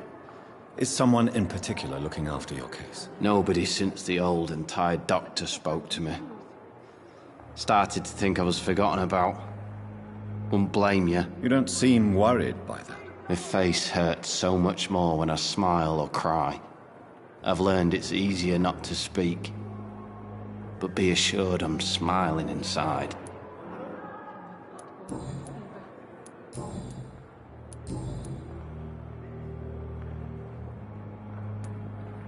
Where were you stationed, sir? Did you serve for long? I really don't want to talk about all this shit. No offense. I was pushing too much. I served in France myself. I just wanted to know what happened to you. You were an officer, weren't you? Then I doubt we fought the same war, sir. No offense. How close are you to Miss Horcroft? Are you aware that she thinks she is a vampire? To wait for her next nibble is the best reason to stay here. Every time she approaches my bed, she treats me like something tasty. A normal person. Aren't you afraid? She may hurt you if the game goes too far. She's quite harmless, I can assure you. Her head's broken inside is all. While I'm busted on the outside. But she's still beautiful. Living proof that there's hope for me. So do you let her bite you? You know that's not sanitary. And why not? She's only supping a few drops of me blood. And the pain, it's real for once. She could decide to bite less willing patients. Then it's another good reason for me to stay here, Doctor. You do realize she's mentally disturbed. It's called the Cotard syndrome. She truly believes she's a vampire. In her madness, she never refers to my scars. And frankly, if I could, I'd join her world. It seems much more fun than the real one.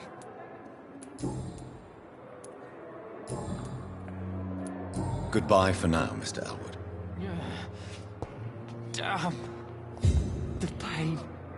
Good evening, Miss Here Howcroft. again. How are you tonight? I need blood, Doctor. Warm, rich, vibrant blood. Tell me, Thelma, why do you feel so attached to Mr. Elwood? Why him? I'm not sure, Doctor. I think we have a bond of some sort. We've both suffered so much. He's the only mortal I find interesting. Do you plan to make him a vampire too? Of course not. How could I inflict my curse on anybody else? I'm not that cruel, Doctor. Would you say you and Mr. Elwood are romantically involved? No. No, Thomas is a delicate soul. Even though he disguises it. But I am not the woman he needs. No, for I am a vampire, Doctor.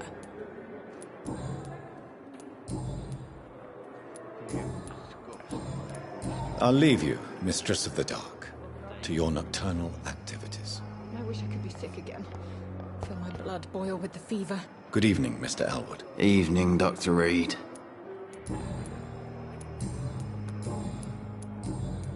Goodbye for now, Mr. Elwood. Fear and disgust on every street corner. The daily routine.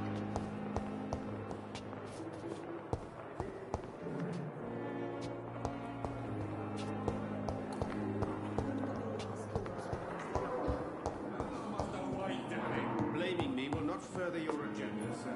How long's it going to take to fix me properly? A month? This hospital A year? seems to be You have the right What can I do for you, Doctor?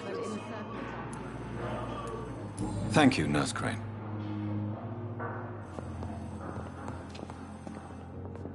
Good evening, Doctor. I believe we're going to be working together. Dr. Reed.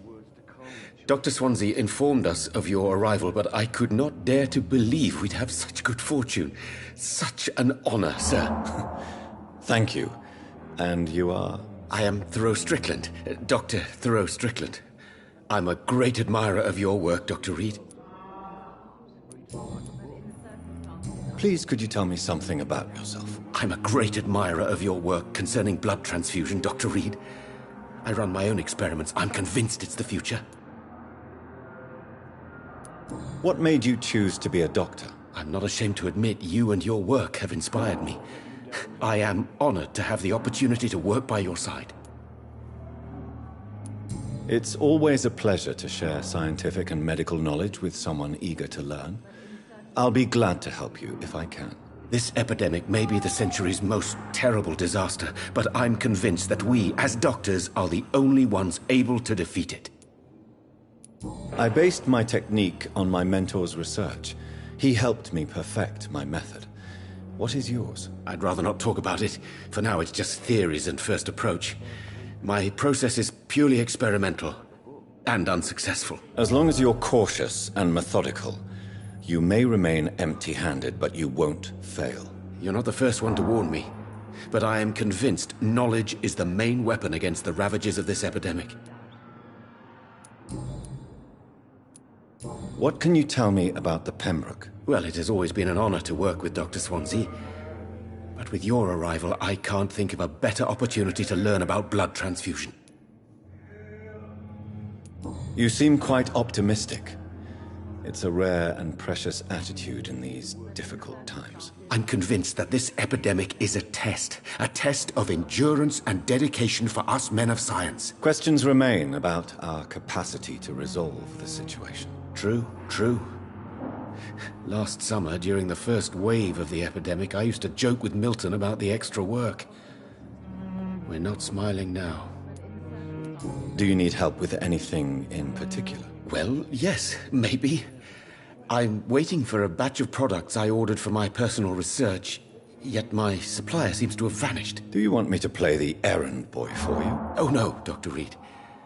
But if you went personally to his shop, what with your reputation and all, he wouldn't dare to refuse the products I need. I see. Well, give me the address, for I may pass by if I have time.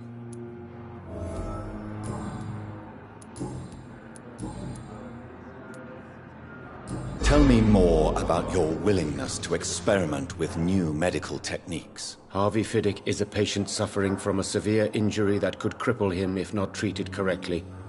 I'm convinced your blood transfusion technique could help him. What is it you really want? To save him, or to prove your point? Fair question. I want nothing but to save my patient, Dr. Reed. Especially since I know Mr. Fiddick's story.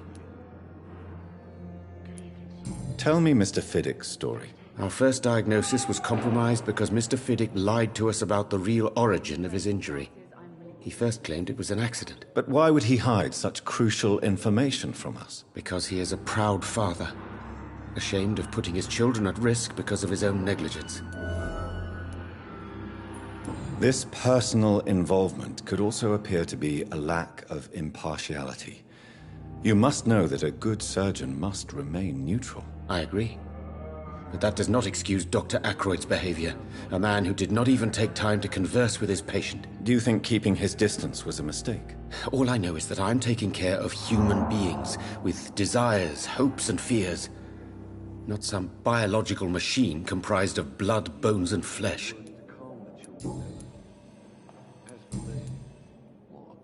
Goodbye, Dr. Strickland.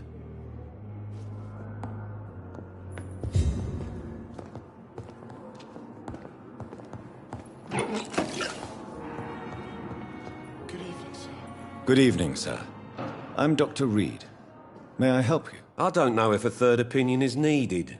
Your colleagues are already arguing about my condition. I see. Would you mind telling me more about your situation? I'm Harvey Fiddick. All I want is to get me bloody arm fixed properly.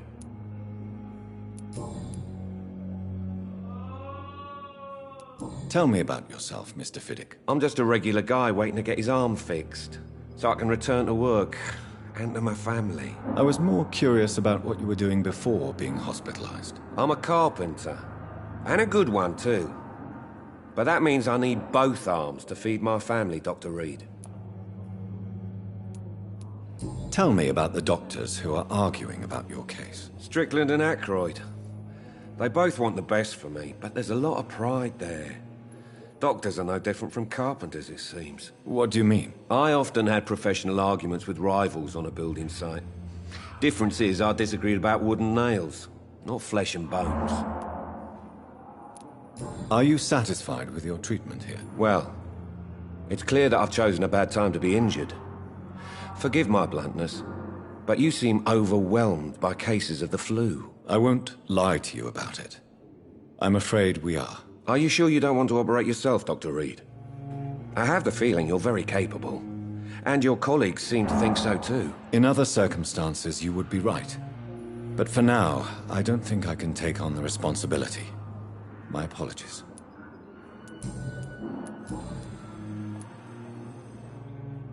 Tell me about your injury, Harvey. Why do you feel so guilty about it? My wife died because of me. And now I may lose everything because I've been careless enough to hurt myself. What an arsehole.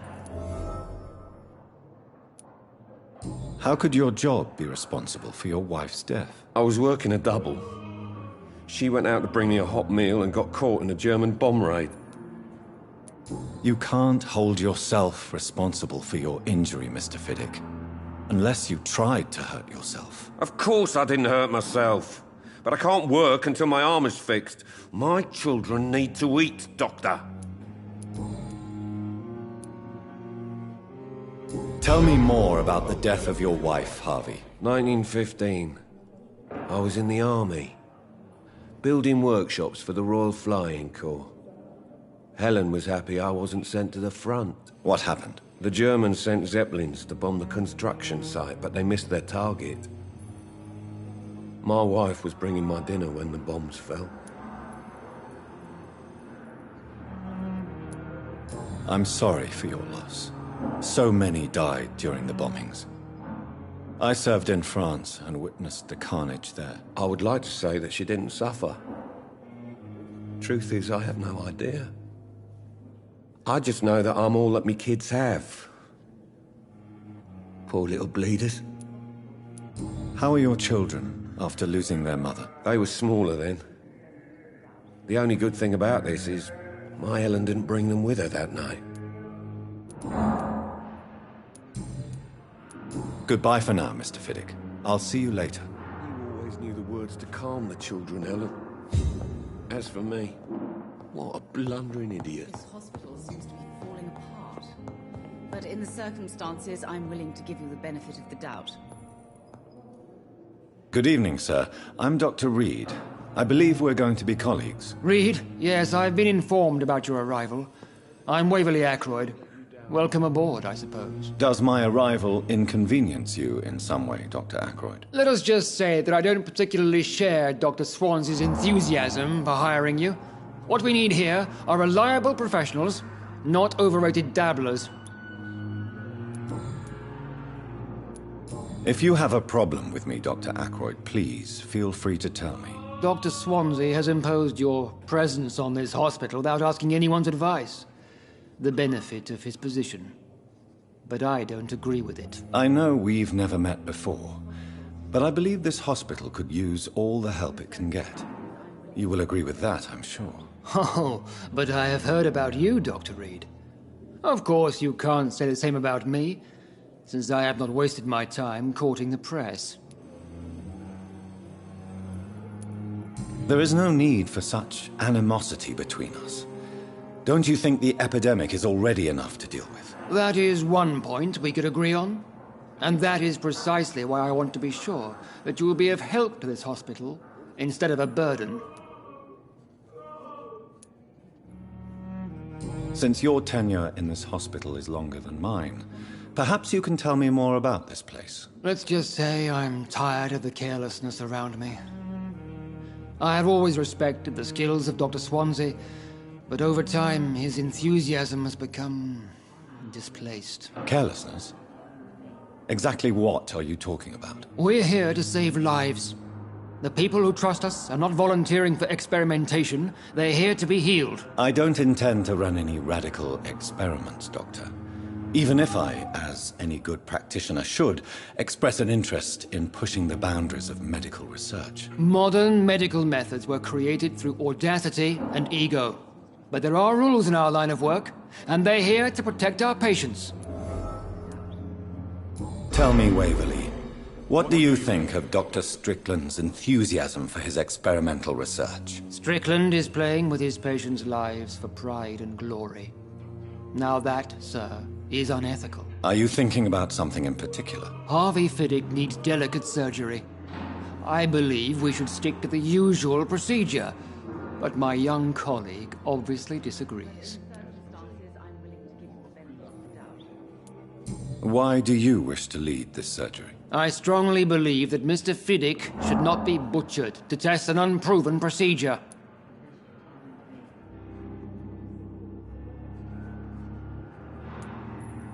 I really hope you're right about this, Dr. Ackroyd. I'm trusting your judgment on this. I'm not the kind of man who runs away from his responsibilities, Dr. Reed. There is no need for you to be looking over my shoulder.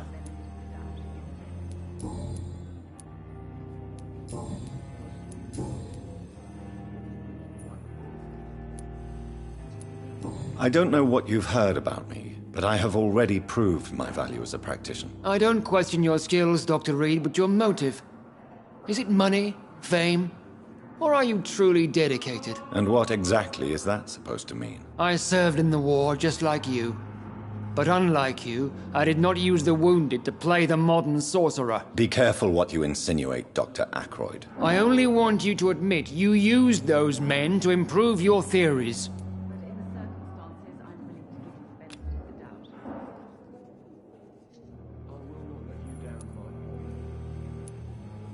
This is ridiculous. My blood transfusion technique saved many lives, and you know it. You see? That is exactly what I hate about people like you. You avoid this kind of accusation instead of facing reality.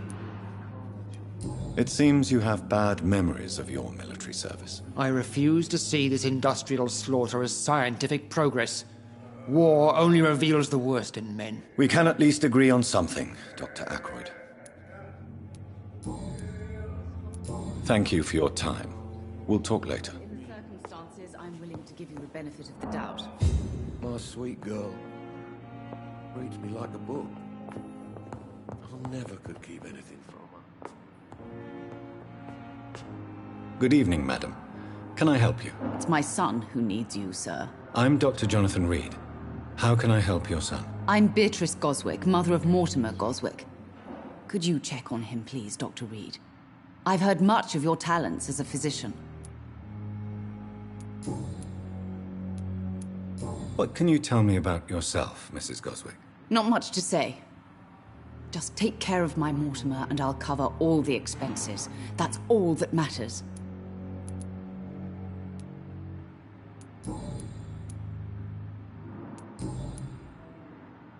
Goodbye, Mrs. Goswick.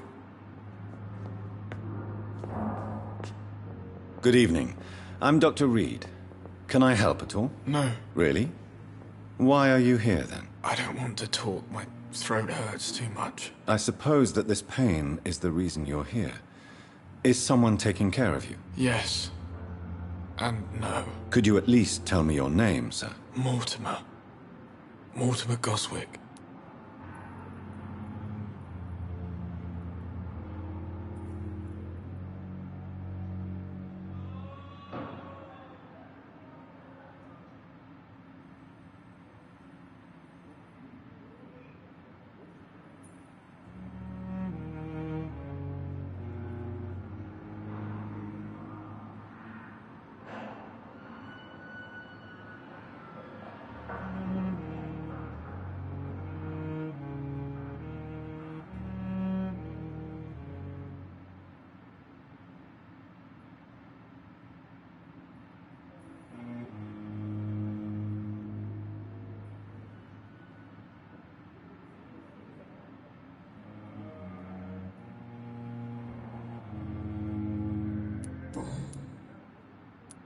How painful is your throat, Mr. Goswick? So painful I'd rather not talk at all, Doctor. I'll let you get some rest, then. Good evening, sir. Doctor.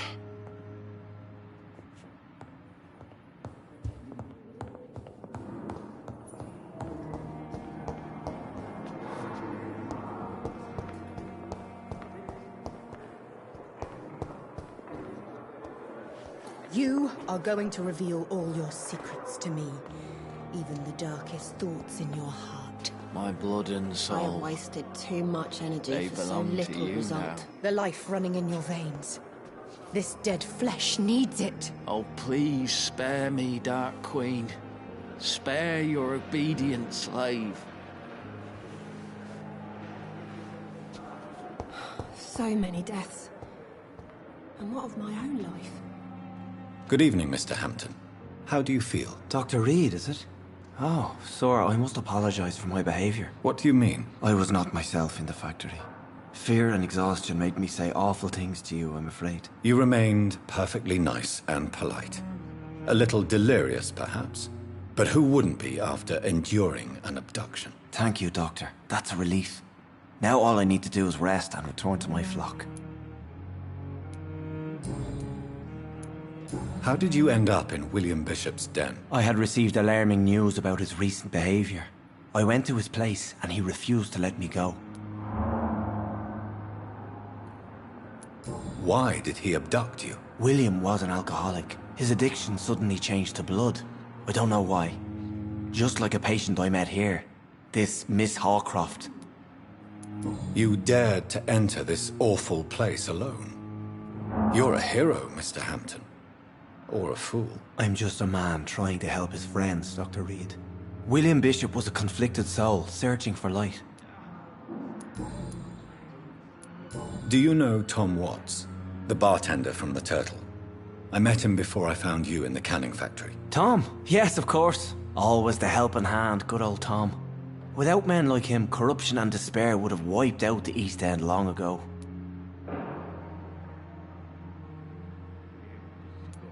People are still in despair. How could it be otherwise? The authorities have left us all to rot in this contagious nightmare. No drugs, no advice, nothing. It's a damn shame.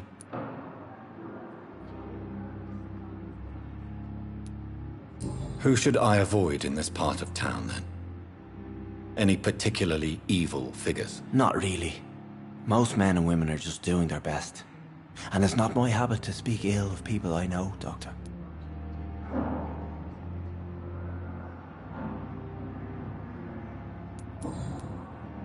What is the general situation in the East End docks? The situation has always been tough, with a lot of tensions between the gangs and the dockers' trade union. The wet boot boys are very nervous since they lost their leader. Who leads the gang now? Since Clay Cox went missing, it's his wife Edwina who runs the show, with the assistance of her minion, Booth Digby.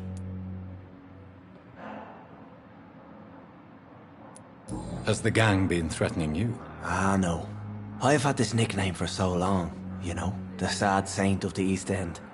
No one dares to bug a saint, not even criminals.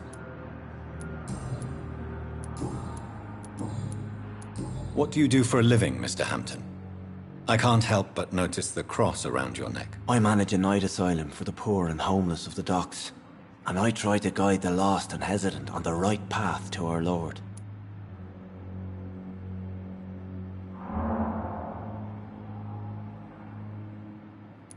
Are you a priest, Mr. Hampton? A deacon, maybe? Not at all, Doctor. I'm just a man of faith willing to preach the good word. Why didn't you use your cross against William Bishop? To repel him somehow? That's a very strange question, Doctor. A cross is no magical token, if that's what you were trying to say. Not mine, anyway.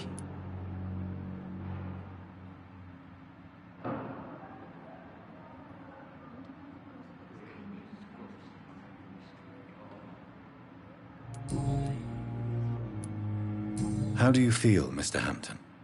Medically speaking, I mean. I feel exhausted. Beyond exhaustion, actually. William drank so much of my blood in his madness. I feel empty. You're in good hands here. Dr. Swansea is well versed in blood transfusion, and I'm sure he'll take the best care of you. Thank you, sir. I believe all I need is rest. And then I can go back to the people who need me.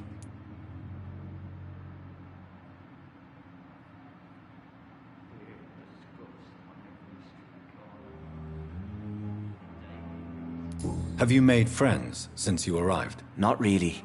But I recognise Miss Harriet Jones. I knew her when she lived by the docks. That poor woman had such a miserable life. You never came to see her here at Pembroke? Receiving visits when sick can be an important part of the healing process, you know. We're not just bodies. You're preaching to the converted now, Doctor. To be truly honest, I thought she was dead. She left the docks many months ago.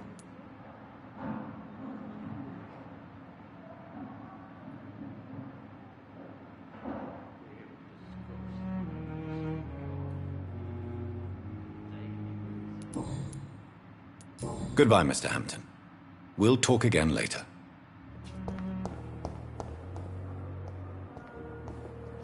I wonder why the Goswicks came here in the first place.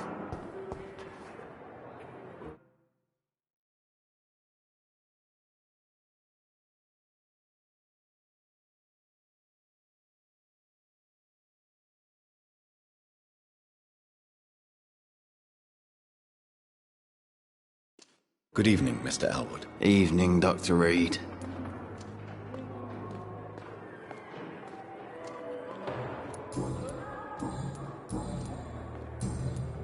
Goodbye for now, Mr. Elwood. Damn. The pain. It's here again. Good evening, Miss Howcroft. How are you tonight? I need blood, Doctor. Warm, rich, vibrant blood. I'll leave you, Mistress of the Dark, to your nocturnal activities.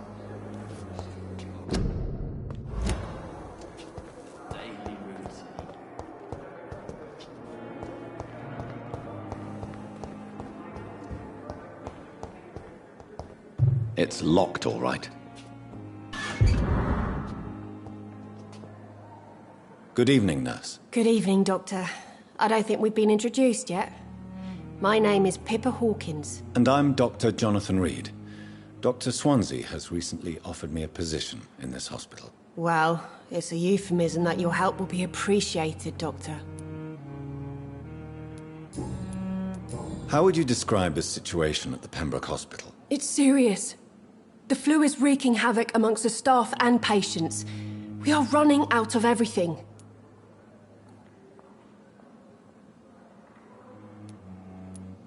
Nurse Hawkins, the Spanish flu won't last forever. Even the Black Plague didn't kill everyone. I wish I could believe you. But what if this epidemic was worse? What if in the end, nobody was spared?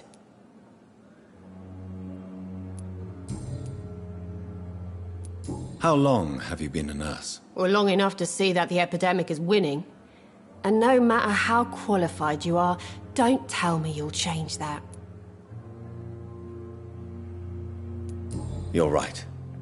When dealing with such a terrible disease, one must remain humble. But that doesn't mean we shouldn't try our best. Sorry, Doctor.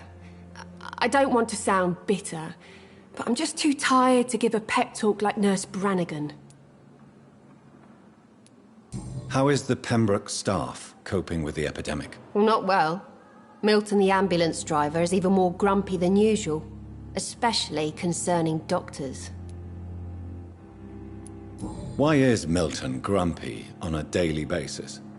Is it just an act? Milton's not the kind of man who's bothered about a bad reputation, whether he deserved it or not. Why does Milton dislike doctors? I don't know. Just ask him. But be warned, Milton is not the chatty type.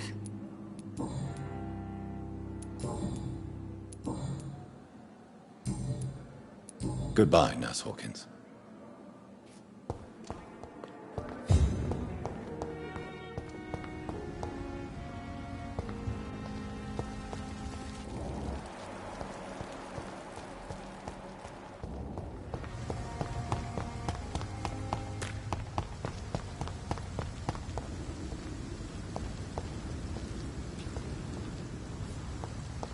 It's locked, all right.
I cannot enter.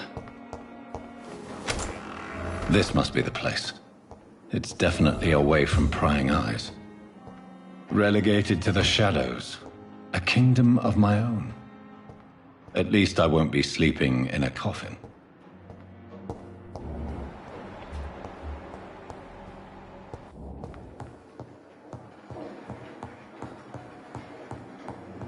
Not now.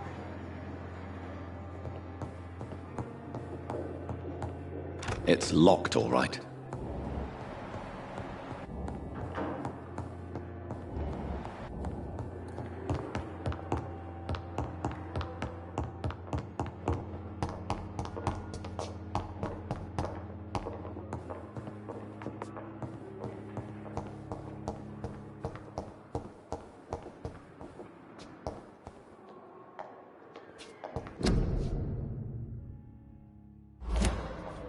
It's locked.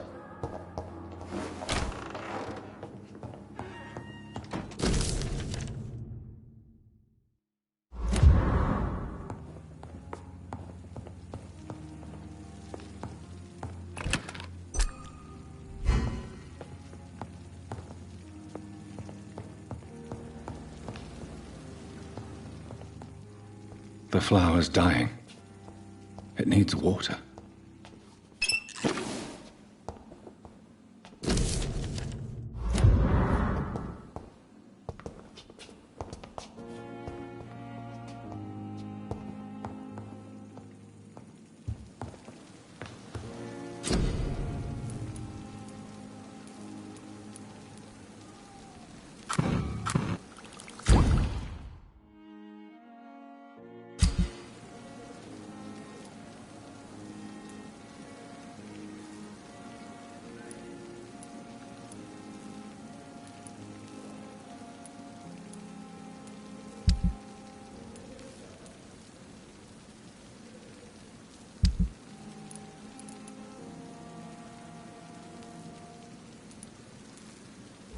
William Bishop's blood is much more unstable than human blood and shows extensive mutation. But this is not what happened to me. I must keep on searching. The sun is about to rise. I can feel it. I'll continue tomorrow night. I have so much time now.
If I'm to stay here until my research is complete, I'd better learn to hide my true nature from the mortals. But what about my thirst for blood?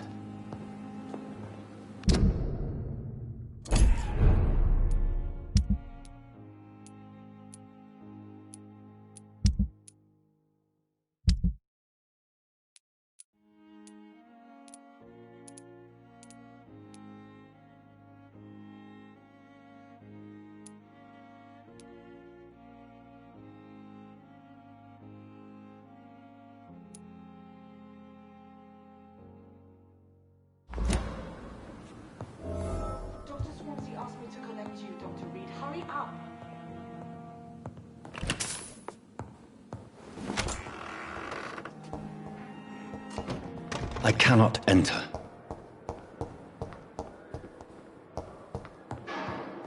I not want to make wait, Doctor. I've patients to attend. Yes, Nurse Crane? How can I help you? I'm so sorry. I know Dr. Swansea wanted you to rest, but we have somewhat of a crisis. A crisis, you say? Our supply of antiseptics is nearly depleted. I was hoping there was another box up here, but... What type of hospital are you running? No antiseptics? You have been away too long, Doctor. With the war and now this epidemic, supplies have been running scarce for months now. I may have a solution. In France, during the war, drugs shortage was a daily problem, and we had to use our wits to overcome the shortages. However do you mean? If combined correctly, certain household chemical products can be used in a pinch instead. Now, where's the hospital storeroom? The storeroom? Fat chance. This is the Pembroke, and space is luxury we don't have. Everything used to be stored in the old morgue. Perhaps I should look there first.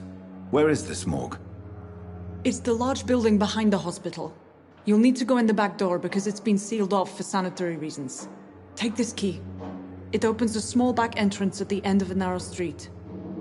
The abandoned morgue behind the hospital.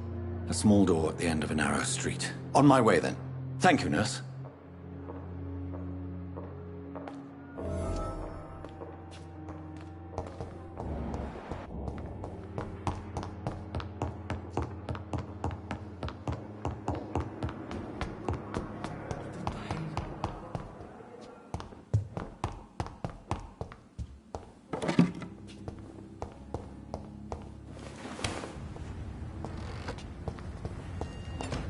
It's locked, all right.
Balls of Mars. Fortifiers.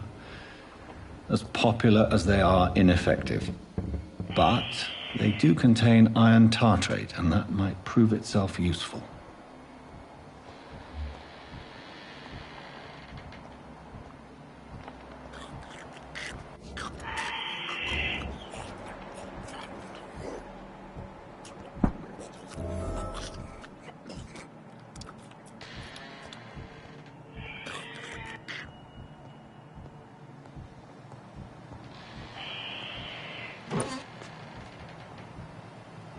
This key will surely grant me access to the basement.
Behavior is similar to the infected William Bishop. Must be the same strain. This sickness moves faster than influenza. It's locked.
These scowls feed from corpses and the husks of animals. They're not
It's locked.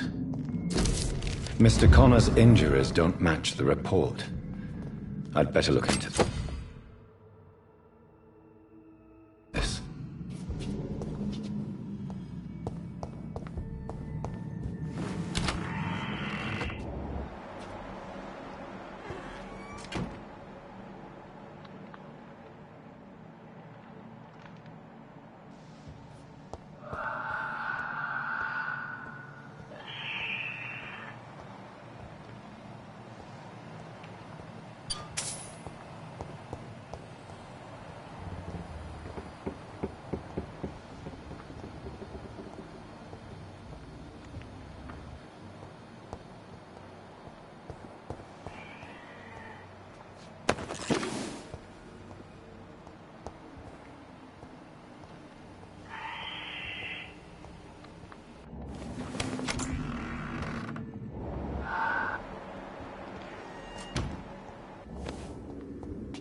These skulls can be so ferocious.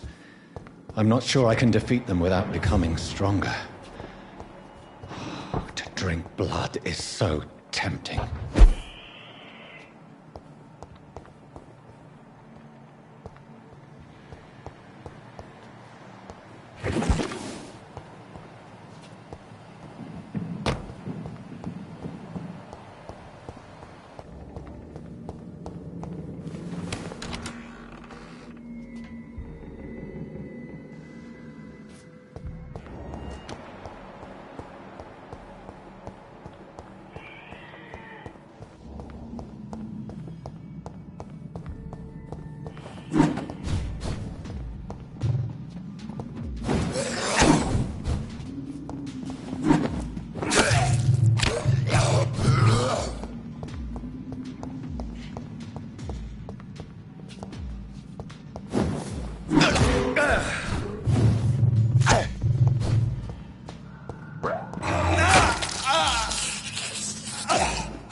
Behavior is similar to the infected William Bishop. Must be the same strain. This sickness moves faster than influenza.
It's locked, all right.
will not let you down, my boy. Finally, you've returned, Doctor.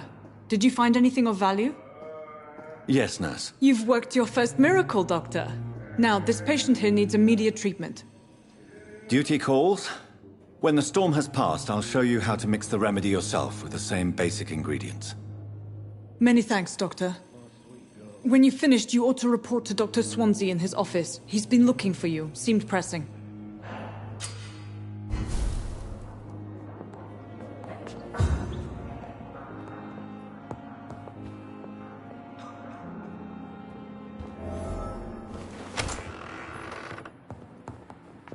You always knew the words to calm the children. Good evening, Mr. Goswick. How are you? I'm okay. Do you need any help? I'm afraid I may, sir. I don't mean to be a burden.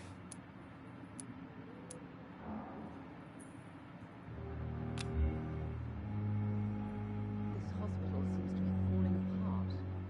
But in the circumstances, I'm willing to give him the benefit of the doubt. You are not a burden, sir. Healing you is my responsibility. And you have my gratitude for that.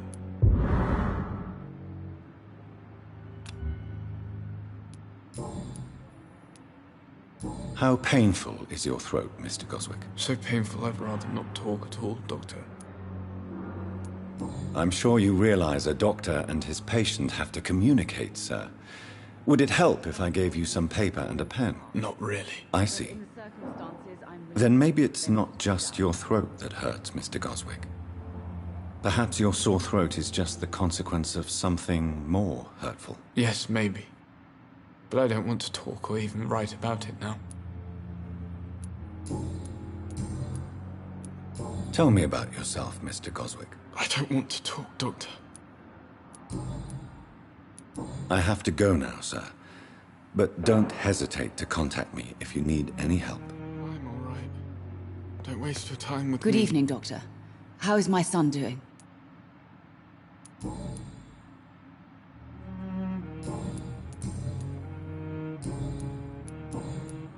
What do you think of your reception here? Any complaints? I have had the uttermost reservations about this hospital since we arrived. But we had no other choice, considering the state of emergency. Is there something in particular that's bothering you? Some of the staff were not especially welcoming. I suspect they're not accustomed to dealing with patients of such social standing. Tell me more about your arrival at the Pembroke Hospital. What gave you such a bad first impression? The ambulance driver was quite rude, for a start.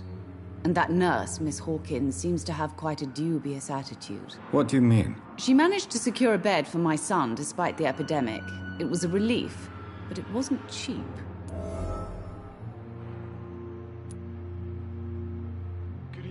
She charged you for a bed? Yes, and I paid without question, considering the urgency of the situation. I share your concern, Mrs. Goswick. Be sure that I'll talk to the people involved. I don't expect compensation, Dr. Reed. But I'm aware such behavior would not be tolerated in other hospitals. What can you tell me about yourself, Mrs. Goswick? Not much to say. Just take care of my Mortimer and I'll cover all the expenses. That's all that matters. May I ask if you have an occupation, Mrs. Goswick? I'm a teacher by profession. I teach young women who are more ambitious about their futures than their families. Are you really that rich? Most of the patients here are of a more humble origin, if I may say so. Yes, thanks to my husband. May he rest in peace. I can cover any needed medical expenses.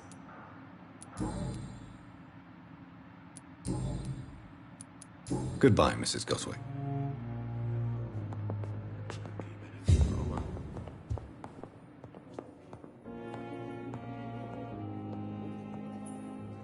Good evening, Mr. Fiddick. Good evening, Dr. Reed. Any news about my operation?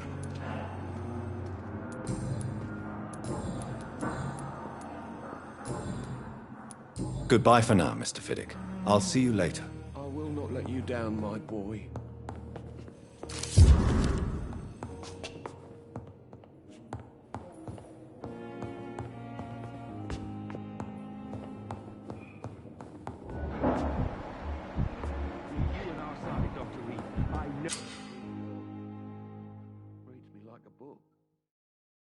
know that Pembroke will prevail and survive this epidemic.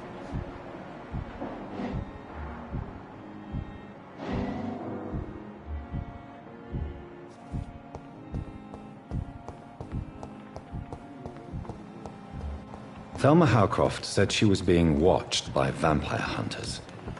Where are they hiding? I should investigate.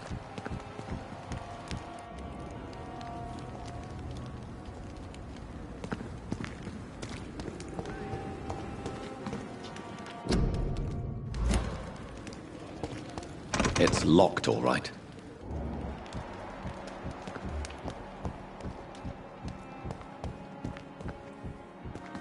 I'm sorry you ended up on my plain and cold medical bench, sir. I understand you must be very angry about this unfair situation. I managed to arrange to have you buried in the same mass grave as your wife. I hope that might help.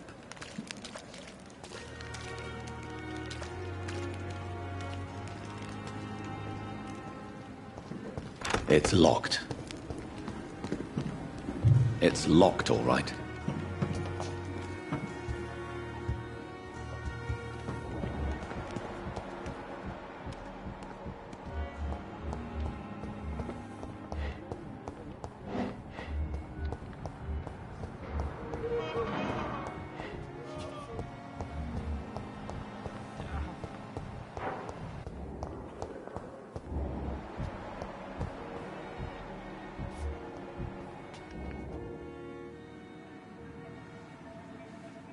You don't mind if I search your pockets, do you, sir?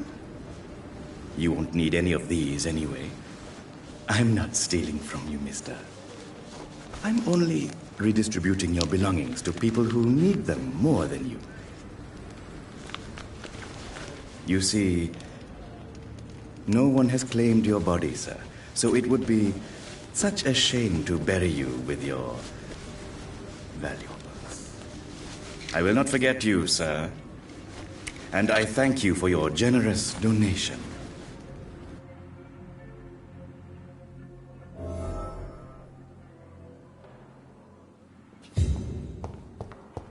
It's locked.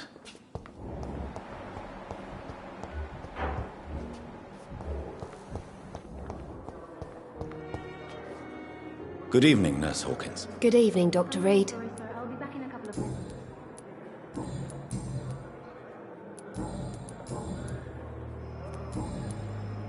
Goodbye, Nurse Hawkins.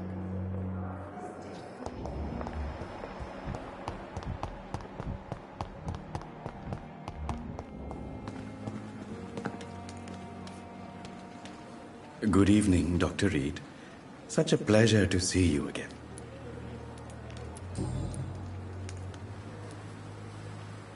How dare you steal from the dead, Rakesh? Is that what your pawnbrokers is really about? These people are dead, sir. What they possessed could be useful for the living. And I'm sure they would agree if they could speak.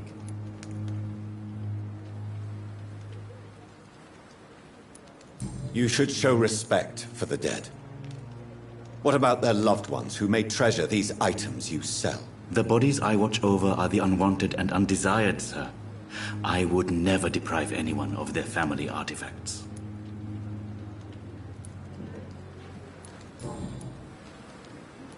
Goodbye, Mr. Chidana.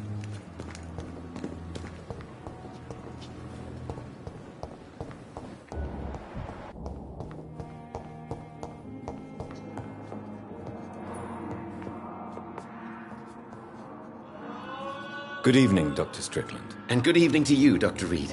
Can I be of any help?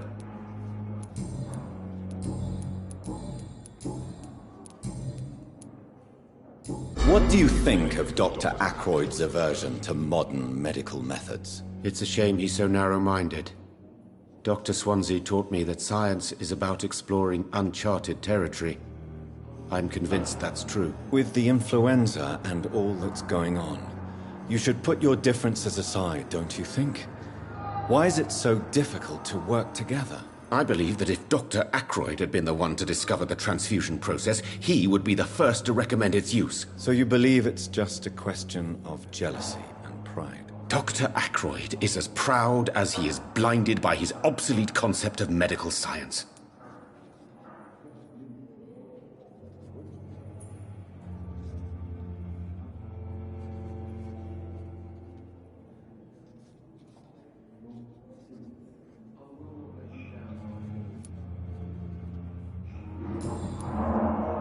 Goodbye, Dr. Strickland.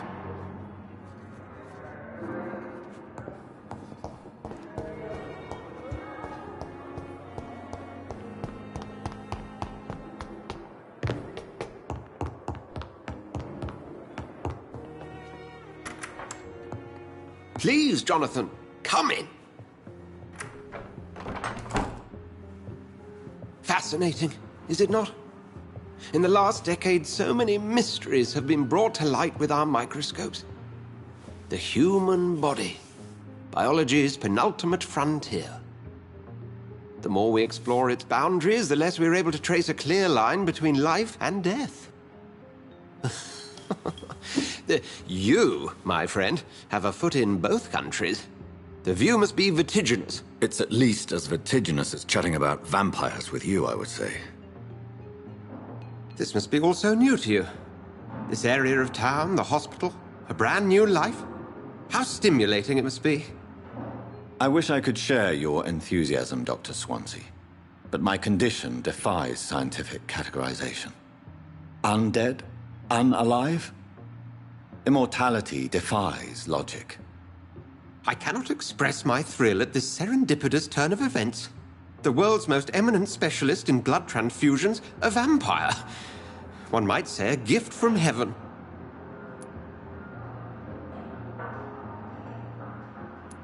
There is an absurd poetry to my situation. Physician, heal thyself. Forgive me. I've been an admirer of your work for a long time, and now you are so much more than a brilliant physician. And please, call me Edgar.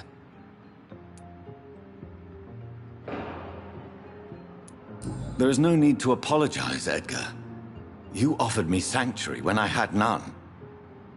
Very well. I have a task for you, Jonathan.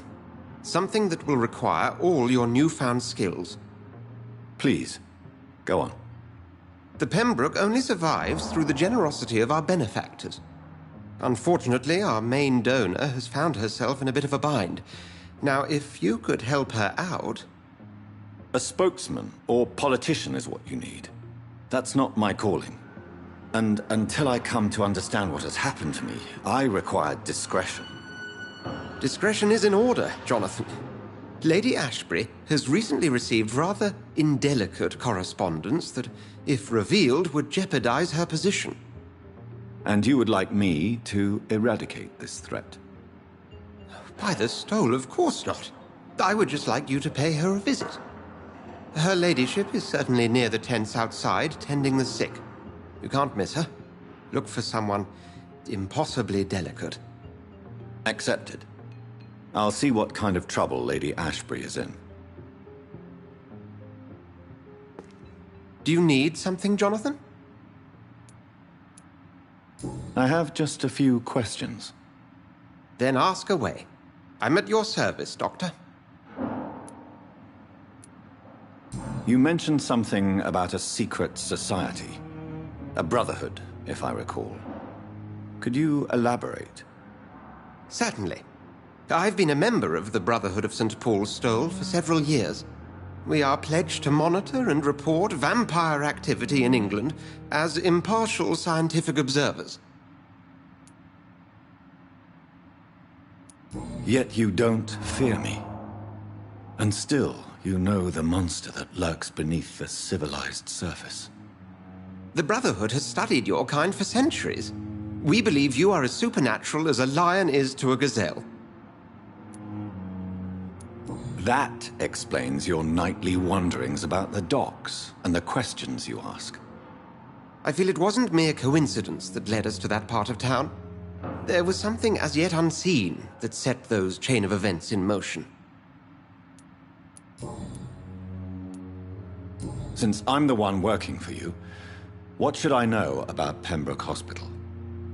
Well, for many years, we have been the only medical facility in this part of town that people can rely on. We support the community here, as well as provide health care. What do you expect of me?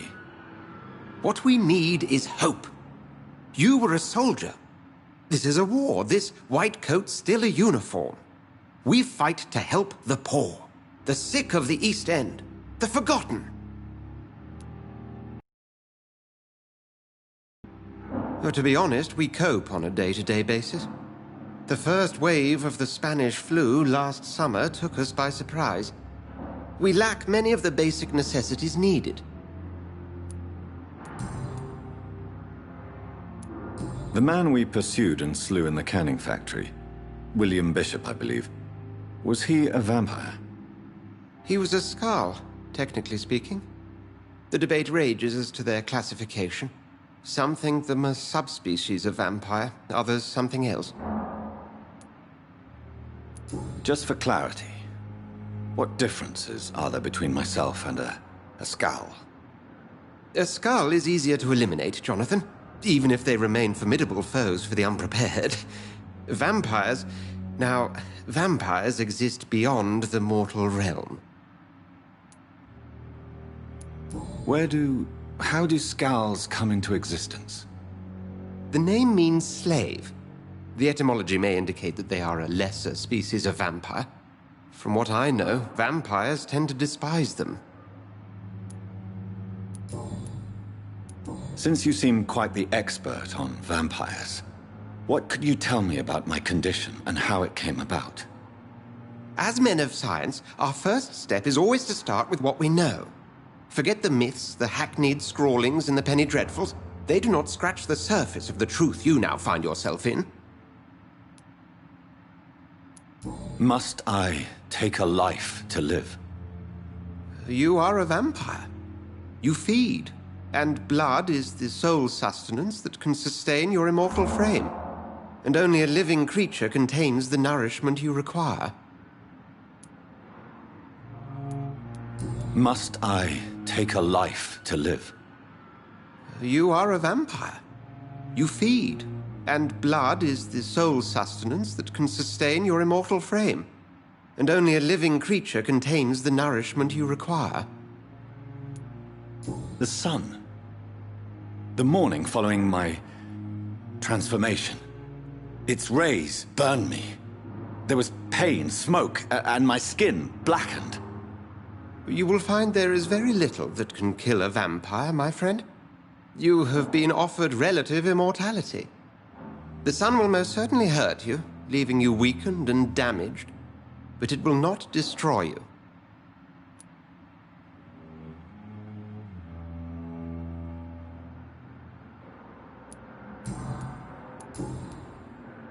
We'll see each other again soon,